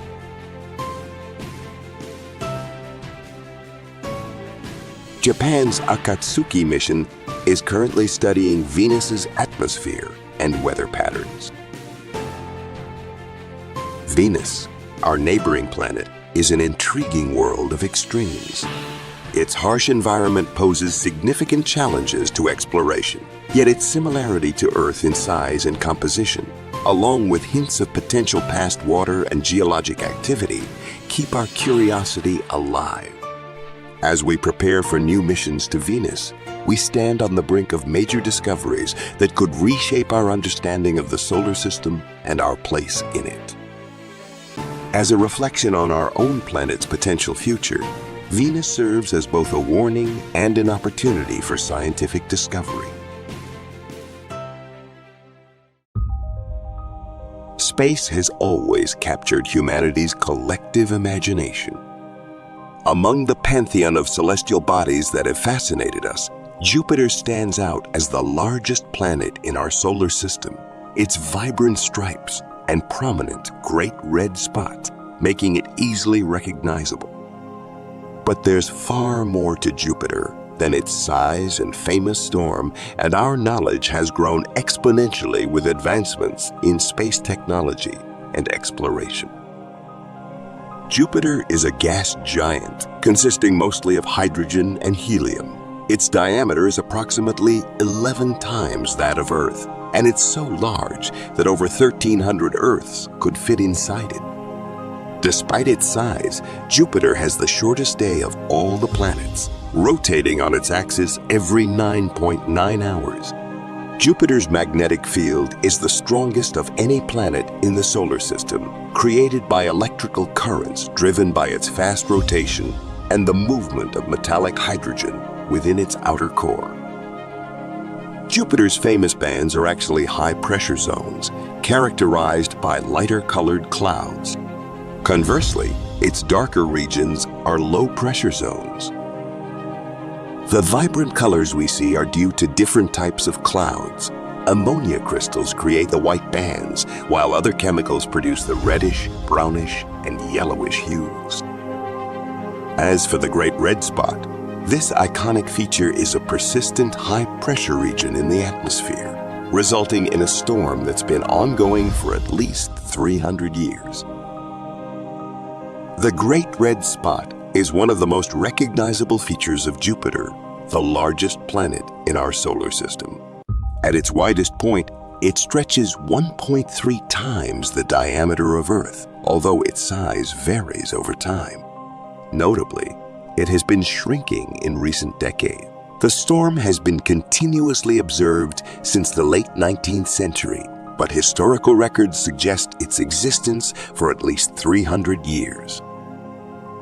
The Great Red Spot is located in Jupiter's southern hemisphere, nestled within a westward-moving jet stream called the South Equatorial Belt. The red color of the Great Red Spot is still a subject of research. It's thought that the color may come from complex organic molecules, red phosphorus, or possibly compounds containing sulfur. The exact chemical reactions that give the spot its vivid color remain a mystery. The storm rotates counterclockwise with a period of about 6 days. Interestingly, the rotation speed, size, and color of the spot can change, reflecting the storm's complex interaction with its surroundings. The longevity of the Great Red Spot is intriguing. While storms on Earth last for days or weeks at most, the Great Red Spot has persisted for centuries. This longevity is likely due to Jupiter's rapid rotation and lack of a solid surface, which minimizes frictional dissipation of the storm's energy. The Great Red Spot is a window into the atmospheric dynamics of Jupiter, a gas giant with conditions vastly different from our home planet. Understanding this celestial maelstrom not only unravels the secrets of Jupiter, but also sheds light on the broader principles governing atmospheres, including our own. Jupiter's 4 largest moons, Io, Europa, Ganymede, and Callisto, are known as the Galilean moons, named after Galileo Galilei, who discovered them in 1610. Each of these moons is a world unto itself. Io is the most volcanically active body in the solar system, its surface covered in sulfur and sulfur dioxide, giving it a colorful, mottled appearance. Europa has a crust of ice, and scientists believe it might harbor a subsurface ocean, making it a potential site for extraterrestrial life. Ganymede, the largest moon in the solar system, is the only moon known to have its own magnetic field. Callisto, characterized by an extremely cratered surface, is believed to have an ocean beneath its surface as well. As of my knowledge cutoff in September 2021, Jupiter was known to have 79 moons, but additional moons may have been discovered since then. Saturn isn't the only planet with a ring system. Although much fainter and smaller, Jupiter also has rings composed mainly of dust particles from impacts on the planet's small innermost moons. These rings were first discovered by NASA's Voyager 1 spacecraft in 1979. The study of Jupiter has come a long way since Galileo's first observations. Multiple missions, such as Pioneer 10 and 11, Voyager 1 and 2, Galileo, Juno, and more, have been sent to Jupiter to study its composition, magnetic field, and moons. Pioneer 10 and 11 were the first spacecraft to make a close approach to Jupiter, providing valuable data about its radiation belts, magnetic field, and some moons. Voyager 1 and 2 made significant discoveries, such as detecting Jupiter's rings and confirming Io's volcanic activity. The Galileo orbiter spent 8 years studying the planet and its moons, and the attached probe made a direct plunge into Jupiter's atmosphere, providing the first direct measurements of its composition. The Juno mission, still ongoing as of 2021, has made significant contributions to our understanding of Jupiter's internal structure, atmosphere, and magnosphere. Jupiter, the colossal gas giant, remains a focal point of curiosity for astronomers and space enthusiasts alike. Its impressive size, complex atmospheric dynamics, multitude of moons, and faint ring system make it a fascinating object of study. As we continue to explore Jupiter through telescopic observations and space missions, we unravel the secrets it holds, enriching our understanding of the cosmos. For now, we marvel at the celestial symphony Jupiter conducts, its presence a testament to the intricate, diverse, and vast nature of our solar system.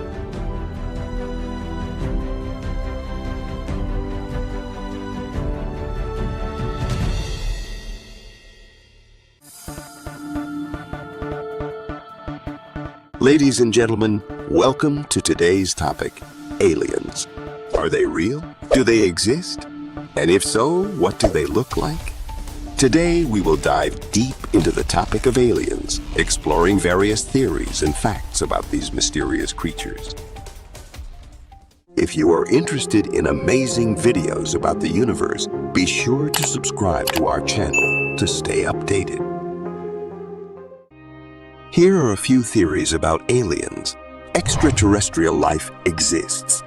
This is the theory that life exists elsewhere in the universe, perhaps even within our own solar system. Microbial life could potentially exist on Mars, or some of the moons of Jupiter and Saturn, for example. More complex life forms, such as intelligent civilizations, could also exist on planets orbiting other stars. The Fermi paradox. The Fermi paradox suggests that if intelligent life is common in the universe, why haven't we detected any evidence of it? Some theories suggest that intelligent civilizations tend to self-destruct, while others propose that they are too far away or have no desire to communicate with us. Ancient aliens. This theory suggests that aliens have visited Earth in the past and have influenced human history and culture. Proponents of this theory point to ancient artwork and texts as evidence of alien visitation. UFO sightings. Unidentified flying objects are often cited as evidence of alien visitation. While many sightings can be explained by natural phenomena or human-made objects, some remain unexplained and could potentially be evidence of extraterrestrial visitation. The simulation theory. This theory proposes that our entire reality is a computer simulation created by an advanced civilization. While not specifically about aliens, this theory suggests that the creators of the simulation could potentially be an extraterrestrial civilization. To start with, let's address the most basic question: do aliens exist? Well, according to the Drake equation, which was developed in 1961 by astronomer Frank Drake, the probability of intelligent life existing elsewhere in the universe is high. The equation takes into account factors such as the number of stars in our galaxy, the number of planets that could potentially support life, and the probability of life forming on those planets. Using these factors, the Drake equation estimates that there could be millions of intelligent civilizations in our galaxy alone. But the question remains, have we ever encountered these civilizations? Many people believe that we have, and there are countless stories of alien sightings, abductions, and encounters. However, there is little concrete evidence to support these claims. So, let's explore some of the most popular theories about what aliens might look like. The traditional image of aliens as small, green, big-eyed beings is a product of popular culture. However, it is unlikely that aliens would look anything like this. In fact, it is impossible to predict what aliens might look like, as their appearance would depend on the conditions of the planet they evolved on. For example, if an alien species evolved on a planet with high gravity, they might have shorter, stockier bodies. If they evolved on a planet with a harsh, radiation-filled environment, they might have evolved to be more resilient to radiation. It's also possible that some alien species might not even have bodies as we know them. They might exist as pure energy or as a hive mind collective. But why would aliens visit Earth? There are a few possible reasons. Some scientists speculate that aliens might be interested in our planet because of its unique location in the universe. Earth is in a Goldilocks zone. It's not too hot, not too cold, and has the right conditions for life to thrive. Aliens might be interested in studying our planet to learn more about how life can survive in these conditions. Another reason aliens might visit Earth is to make contact with us. If there are millions of intelligent civilizations in the galaxy, it's possible that some of them are trying to communicate with us. However, if this is the case, they might be communicating in ways that we can't even comprehend. Their methods of communication might be vastly different from ours. So, what should we do if we ever do encounter aliens? Many scientists believe that we should approach any encounter with caution. We should avoid making any sudden movements or aggressive actions, as these might be misinterpreted by the aliens. Instead, we should attempt to communicate in a peaceful and non-threatening manner. If we do make contact with aliens, it could have profound implications for our understanding of the universe. It could challenge our beliefs about our place in the cosmos and force us to confront some of the big questions about life, the universe, and everything. Now that we've explored some of the theories and possibilities of alien life, let's consider the idea of the Fermi paradox. This paradox asks the question, if there are so many intelligent civilizations out there, why haven't we seen any evidence of them? Why haven't we detected any signals or observed any spacecraft from other worlds? One possibility is that advanced civilizations tend to self-destruct. With technology comes the potential for destruction, whether through environmental damage, war, or some other catastrophe. It's possible that many intelligent civilizations reach a point where they are unable to sustain themselves and ultimately fail. Another possibility is that intelligent civilizations have no desire to make contact with us. Perhaps they are simply not interested in Earth or in communicating with other species. Or perhaps they are too far away to detect our signals and we are too primitive to detect theirs. Regardless of the reasons, the Fermi paradox remains a mystery and a subject of much speculation. But let's turn our attention to the possibility of life in our own solar system. While we haven't found any evidence of intelligent life, there are some promising signs that microbial life might exist on other planets or moons. For example, NASA's Mars rover has detected methane on the planet's surface, which could be a sign of microbial life. And scientists have found evidence of subsurface oceans on some of Jupiter and Saturn's moons, which could potentially support life. If we do find evidence of microbial life in our own solar system, it would be a major discovery and could have significant implications for our understanding of life in the universe. Let's consider the potential implications of discovering intelligent life. If we were to make contact with an alien civilization, it could have profound impacts on our society and our understanding of the universe. For one, it could challenge our existing beliefs and worldviews.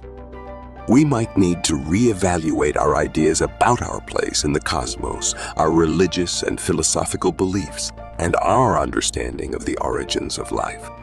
It could also raise questions about the ethics of interacting with other intelligent species and the responsibilities that come with such interactions. Another potential impact is on our technology and scientific progress.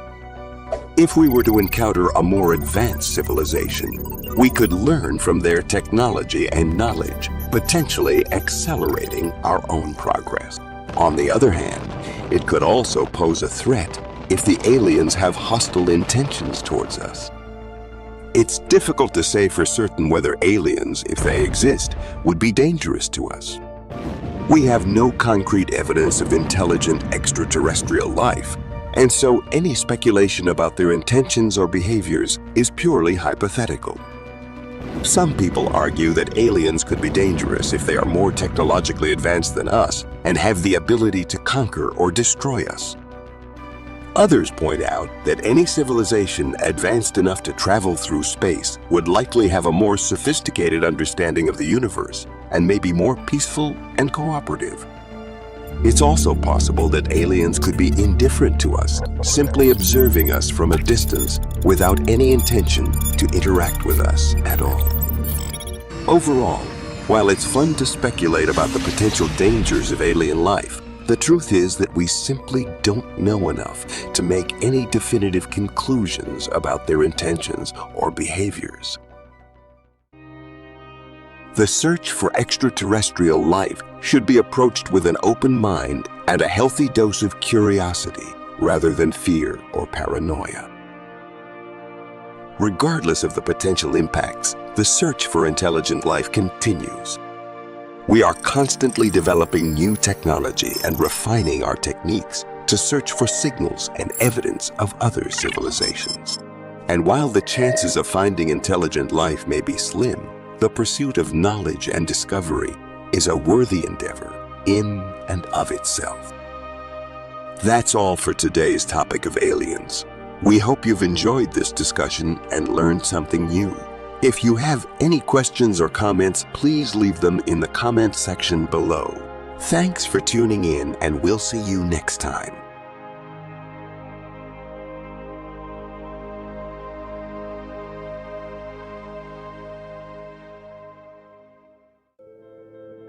The universe is a vast and mysterious place, filled with countless wonders and secrets waiting to be discovered. Among the many mysteries of the cosmos, one of the most fascinating and profound is the age of the universe itself.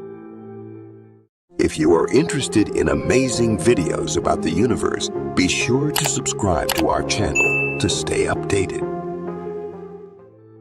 Scientists have spent decades studying the universe, using a variety of tools and techniques to unravel the mysteries of our cosmic past. Through their efforts, they have determined that the universe is estimated to be around 13.8 billion years old. The search for the age of the universe began in the early 20th century, when astronomers first realized that our universe was expanding. The concept of an expanding universe was first proposed by Belgian astronomer Georges Lemaitre in 1927, but it wasn't until the work of American astronomer Edwin Hubble in the 1920s and 1930s that the idea was widely accepted. Hubble's groundbreaking observations of distant galaxies revealed that they were moving away from us at great speeds, and that the farther away a galaxy was, the faster it was moving. This relationship, known as Hubble's law, suggested that the universe was not static, but was instead expanding. If the universe was expanding, then it must have been smaller in the past, and this realization led scientists to wonder just how old the universe was. The first attempts to estimate the age of the universe were based on models of stellar evolution. Scientists knew that stars undergo a predictable sequence of changes as they age, and they thought that by studying the properties of stars in our own galaxy, they could determine the age of the universe. However, these early estimates were plagued by uncertainties in our understanding of stellar evolution, and they varied widely from a few million years to several billion years. It wasn't until the 1960s that a more accurate method for determining the age of the universe was discovered. In 1964, two astronomers named Arno Penzias and Robert Wilson discovered a faint background radiation that was present in all directions of the sky. This radiation, known as the cosmic microwave background CMB, is thought to be the leftover radiation from the Big Bang, the event that marked the birth of the universe. The discovery of the CMB was a major breakthrough in our understanding of the universe, and it provided scientists with a powerful tool for estimating the age of the universe. By studying the properties of the CMB, scientists could infer important details about the early universe, such as its temperature and composition. This information, in turn, could be used to estimate the age of the universe. Over the next few decades, scientists refined their measurements of the CMB and improved their understanding of the early universe. They also developed more sophisticated models of cosmic evolution, which took into account the effects of dark matter and dark energy, two mysterious substances that make up the majority of the universe. By combining these observations and models, scientists arrived at an estimate for the age of the universe, 13.8 billion years. This estimate has been confirmed by a variety of independent measurements, including observations of distant supernovae and the large-scale structure of the universe. The age of the universe is one of the most well-established facts in cosmology, and it has profound implications for our understanding of the cosmos. The age of the universe tells us that our universe has a long and fascinating history, stretching back billions of years to a time when the universe was just a tiny, hot, and dense singularity. It tells us that the stars and galaxies we see today are the result of billions of years of cosmic evolution, driven by the forces of gravity and the interplay between matter and energy. 13.8 billion years old. Why is it still expanding at an accelerating rate? What is the nature of dark matter and dark energy, and how do they shape the evolution of the universe? How did the first stars and galaxies form, and what was the nature of the universe in its earliest moments? These are just a few of the many questions that cosmologists are working to answer. The age of the universe provides a crucial piece of information in the quest to understand the cosmos, but it is just one piece of a much larger puzzle. One of the most fascinating aspects of the age of the universe is how it connects to the fundamental nature of space and time. According to Einstein's theory of general relativity, space and time are intertwined, forming a four-dimensional fabric known as space-time. This fabric can be warped and distorted by the presence of matter and energy, leading to phenomena like gravitational waves and black holes. The age of the universe tells us that space-time has been evolving for billions of years, stretching and warping in response to the forces of the cosmos. It tells us that the very fabric of the universe has a history, and that the structures we see today are the result of an intricate interplay between space, time, matter, and energy. While the universe is expanding at an accelerating rate today, it is still unclear what the ultimate fate of the universe will be. Some theories suggest that the universe will continue to expand forever, eventually becoming a cold and dark place, devoid of stars and galaxies.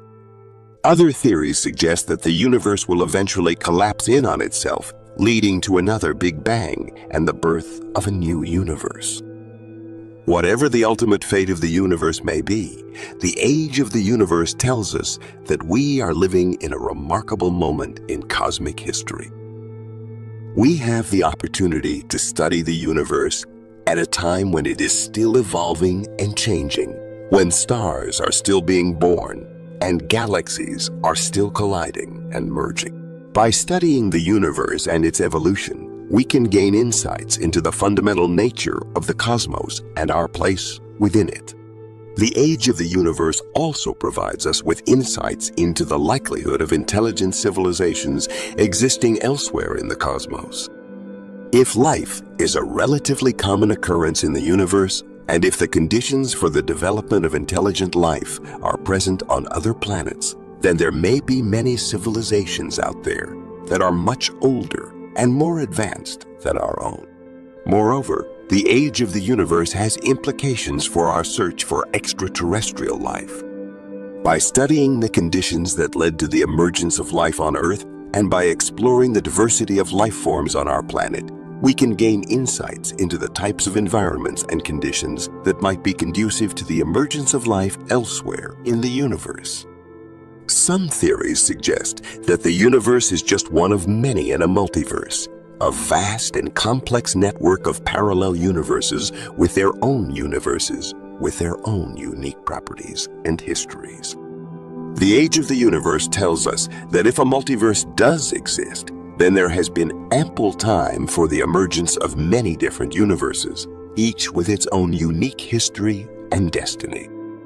Finally, the age of the universe reminds us of the incredible beauty and wonder of the cosmos. From the cosmic microwave background radiation left over from the Big Bang to the intricate dance of stars and galaxies across the night sky, the universe is a rich and complex tapestry of phenomena that is both awe-inspiring and humbling.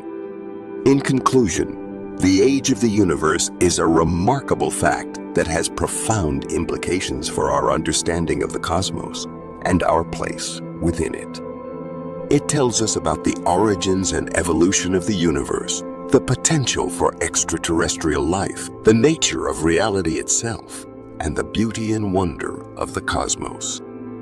As we continue to explore the mysteries of the universe, the age of the universe will remain a key piece of information, guiding us in our quest to understand the cosmos and our place within it. Nothing existed at the outset. After then, the cosmos began to take shape some 13.7 billion years ago. How this came to be, or if there was ever a time before, time is still a mystery. Yet, physicists have pieced together an approximate timeline of significant events in the cosmos's existence using telescope data and models of particle physics. From its beginning to its inevitable demise, we examine key points in the evolution of our universe here. Welcome to the endless universe. If you're interested in amazing videos about the universe, be sure to subscribe to our channel to stay updated. The Big Bang. The Big Bang is a moment in time, not a location in space, from whence all else unfolded. To be more precise, it's the first second of time, the point in history from which all other seconds have been measured. The Big Bang, despite its common name, was not an explosion, but rather a time when the universe was incredibly hot and dense before space began to expand outward in all directions simultaneously. The Big Bang scenario suggests that the universe was an infinitesimally small point of infinite density. However, this is merely a convenient way of expressing that we don't know for sure what happened at that time. We now understand the cosmos to break down at the Big Bang because mathematical infinities don't make sense in physics equations. Cosmic inflation era. The next cosmic confab was to rapidly expand in size. The universe may have expanded exponentially after the Big Bang, tearing off previously colliding parts of space. This period, known as inflation, is still mostly theoretical, but it has gained favor among cosmologists as a possible explanation for the striking similarity between distant parts of space. Attempts to detect this expansion in light from the early cosmos were reported in 2014. Nevertheless, further investigation revealed that the true culprit was nothing more than interplanetary dust causing interference. Quark-gluon plasma. The temperature of the early cosmos was between 7 trillion and 10 trillion degrees Fahrenheit, or 4 trillion and 6 trillion degrees Celsius, just a few milliseconds after the Big Bang. Quarks, elementary particles ordinarily contained within protons and neutrons, were free to move about at these temperatures. These quarks were combined with gluons, carriers of the basic force known as the strong force, in a primordial that pervaded the whole universe. In particle accelerators on Earth, scientists have replicated these circumstances. In both terrestrial atom smashers and the early cosmos, the challenging to achieve condition only lasted for a few fractions of a second. The early epoch. The subsequent period of time, beginning perhaps in the neighborhood of a few thousandths of a second following the Big Bang, was a period of intense activity. The universe chilled as it expanded, creating an environment conducive to the merger of quarks into protons and neutrons. The cosmic neutrino background, which has not yet been detected by scientists, was created 1 second after the Big Bang, when the density of the cosmos decreased sufficiently for neutrinos to sail across space without interacting with anything. The first atoms. Protons and neutrons fused together during the first 3 minutes of the universe's existence, creating the isotope of hydrogen known as deuterium, along with helium and a trace quantity of the next lightest element, lithium. Yet, this procedure ceased as the temperature dropped. As temperatures settled down 380,000 years after the Big Bang, hydrogen and helium atoms could join with free electrons to form the first neutral atoms. The cosmic microwave background, a remnant of this epoch first identified in 1965, was created when photons that had previously collided with electrons were able to flow without being disrupted. The Dark Ages. There was a lengthy period of time when nothing in the cosmos emitted any light. The cosmic dark ages refer to this time frame of around 100 million years. Because practically all of what astronomers know about the cosmos can be gleaned by studying starlight, this era remains exceptionally challenging to study. It's hard to piece together what happened if there are no stars to guide us. The first stars. The first stars were formed when hydrogen and helium began to compress into massive spheres, some 180 million years after the Big Bang, creating hellish temperatures at their centers. After the neutral hydrogen atoms in interstellar space were broken apart into protons and electrons by the intense photons generated by early stars and galaxies, the cosmos entered a period known as cosmic dawn or reionization. It's hard to put a time limit on reionization. As it happened so soon after the Big Bang, its signals have been masked by subsequent gas and dust. Thus, the most that scientists can determine is that it was finished by around 500 million years after the Great Bang. Large-scale structure.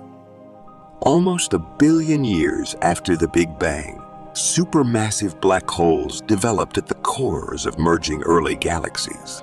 Intense quasars, visible from 12 billion light-years away, switched on and began emitting their bright beams of light.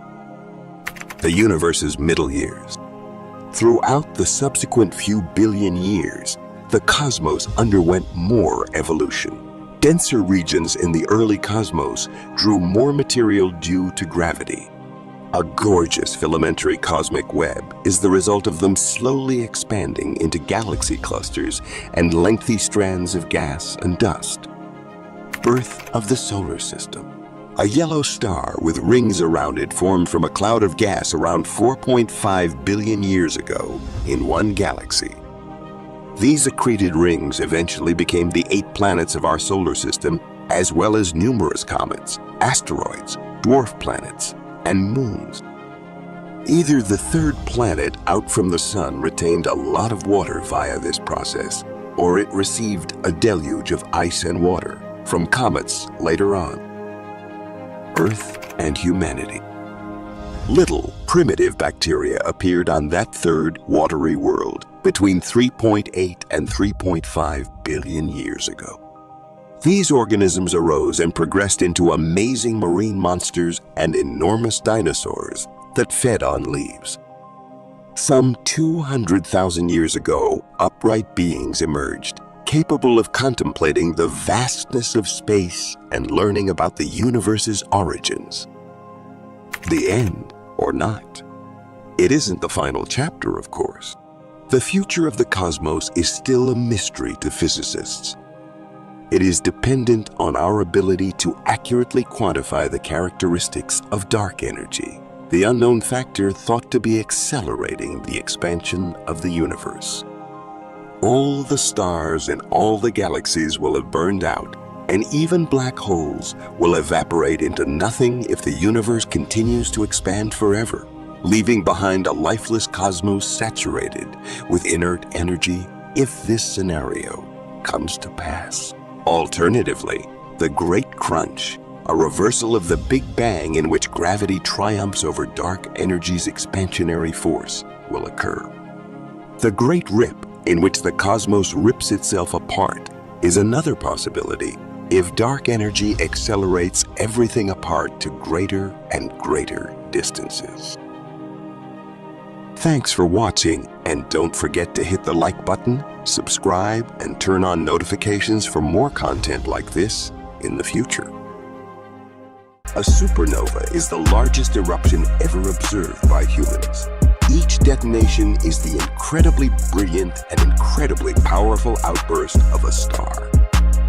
One variety of supernova is caused by a dying massive star's last effort. This occurs when a star with at least 5 times the mass of the Sun explodes with a tremendous explosion. Massive stars consume vast quantities of nuclear fuel in their centers, or cores. This generates enormous amounts of energy, causing the center to become extremely heated. Pressure is produced by heat, and the pressure produced by a star's nuclear combustion prevents the star from collapsing. A star maintains equilibrium between 2 opposing forces. Gravity attempts to compress the star into the smallest, most compact spheroid possible. However, the burning of nuclear fuel in the star's interior creates a significant outward pressure. This outward thrust resists gravity's inward compression. An enormous star cools down when it runs out of propellant. This results in a decrease in pressure. Gravity triumphs and the star collapses abruptly. Imagine something with a mass 1 million times that of the Earth disintegrating in 15 seconds. The collapse occurs so rapidly that it generates immense shock waves that cause the star's outer region to erupt. Typically, a dense nucleus and an expanding cloud of hot gas termed a nebula are left behind. A supernova of a star greater than approximately 10 times the size of our Sun may leave behind black holes, the densest objects in the universe. Think about being an astronomer at the start of the 17th century. As the telescope has not yet been developed, you must use your limited vision to explore the universe. Then, one day, you see a truly spectacular scene. In the next several weeks, a new star will shine brighter than Venus. Very high levels of brightness make it visible throughout the daytime. As the months pass, it fades somewhat but persistently in the sky. Skywatchers across Europe, the Middle East, and Asia all witness the same thing that the German astronomer Johannes Kepler did in 1604. Now we know it was a supernova explosion, a massive explosion, that occurs when certain stars approach the end of their lifetimes, and not a new star. The latest supernova to occur within the Milky Way was in 1604. Maybe more nearby supernovas have occurred since then, but they have been veiled by interstellar gas and dust, and hence have not been noticed. The Crab Nebula is an example of a remnant of a supernova that occurred thousands of years ago. Its light reached Earth around 1054. The supernova discovered in the Large Magellanic Cloud in 1987 was the closest thing to Kepler's supernova in recent years. In addition, several supernovae in other galaxies have been documented. These may be seen with the naked eye, but only with a telescope. Skywatchers in Kepler's day would have missed them totally.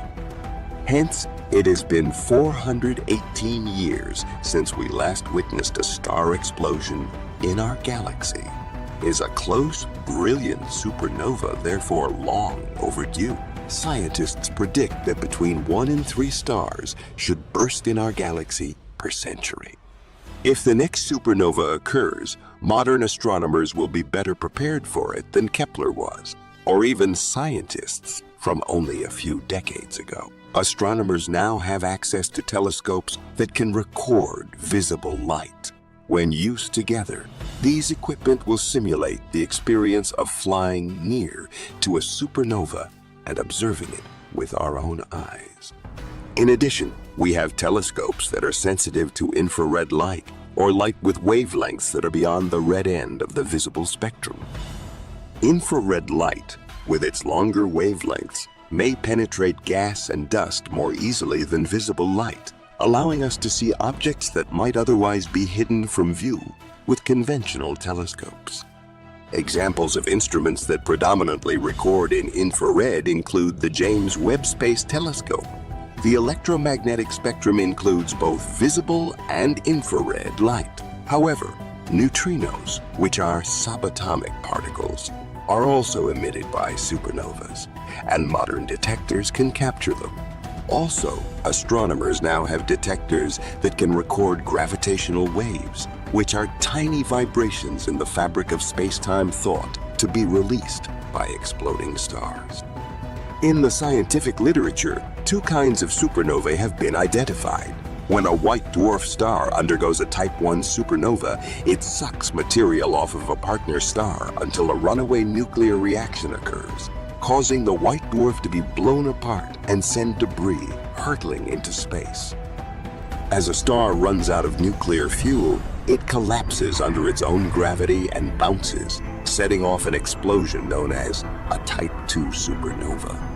There have been instances of both types of supernova being brighter than their host galaxy combined.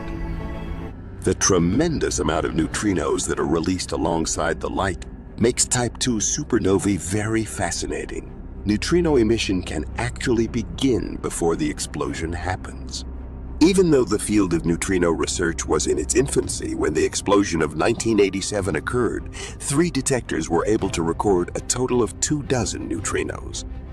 One may expect hundreds, if not thousands, of neutrinos to be recorded by the global network of detectors should a supernova burst within our galaxy at this time. Very provocative signals might be produced in the event that a falling star forms a black hole, therefore preventing the explosion from producing any further stellar debris. In those conditions, the neutrino stream would abruptly cease. It would be awesome if you could see the black hole's sharp boundary, which indicates its formation. The missing star might then be identified by comparing it to other stars in astronomical databases. A lost star might be the site of a freshly generated black hole. Successful discovery of gravitational waves from a galactic explosion would round off the hat trick. Gravitational waves, which Einstein said would exist when a huge body was accelerated, are distortions in space-time that are produced as the mass of the body accelerates. Such signals were identified for the first time in 2015. Black hole and neutron star mergers are responsible for the gravitational waves seen so far. Yet, when a supernova does occur in our galaxy, it should also be seen. Computer models of supernova explosions have been used by astronomers for decades, but many features remain unknown. Knowledge gained from studying gravitational wave data may shed light on the method. What danger may a closed supernova pose to life on Earth? In principle, yes, but the explosion would have to be quite close, since there are currently no nearby stars in danger of exploding. To be sure, a close supernova's radiation outburst would be disastrous, so this is excellent news. The explosion would release harmful UV, X, and gamma radiation into space over a period of weeks, damaging Earth's protecting ozone layer, even if they didn't reach the ground. Without the ozone layer, the sun's lethal UV radiation would flood the planet, killing everything from phytoplankton in the oceans to humans. It's possible that something like this occurred sometime in Earth's past, around 360 million years ago, near the close of the Devonian epoch. A massive extinction may have been caused by a supernova. On the other hand, supernovae are not just destructive forces. They may also give rise to new life. Astronomers and physicists point out that the nuclear processes that take place deep within exploding stars and spread throughout space as a result of the blast waves they create are the source of many of the heavy elements on which humans depend. This means that a supernova would be the new gold standard for astronomers. Thanks for watching. Hope you enjoy it.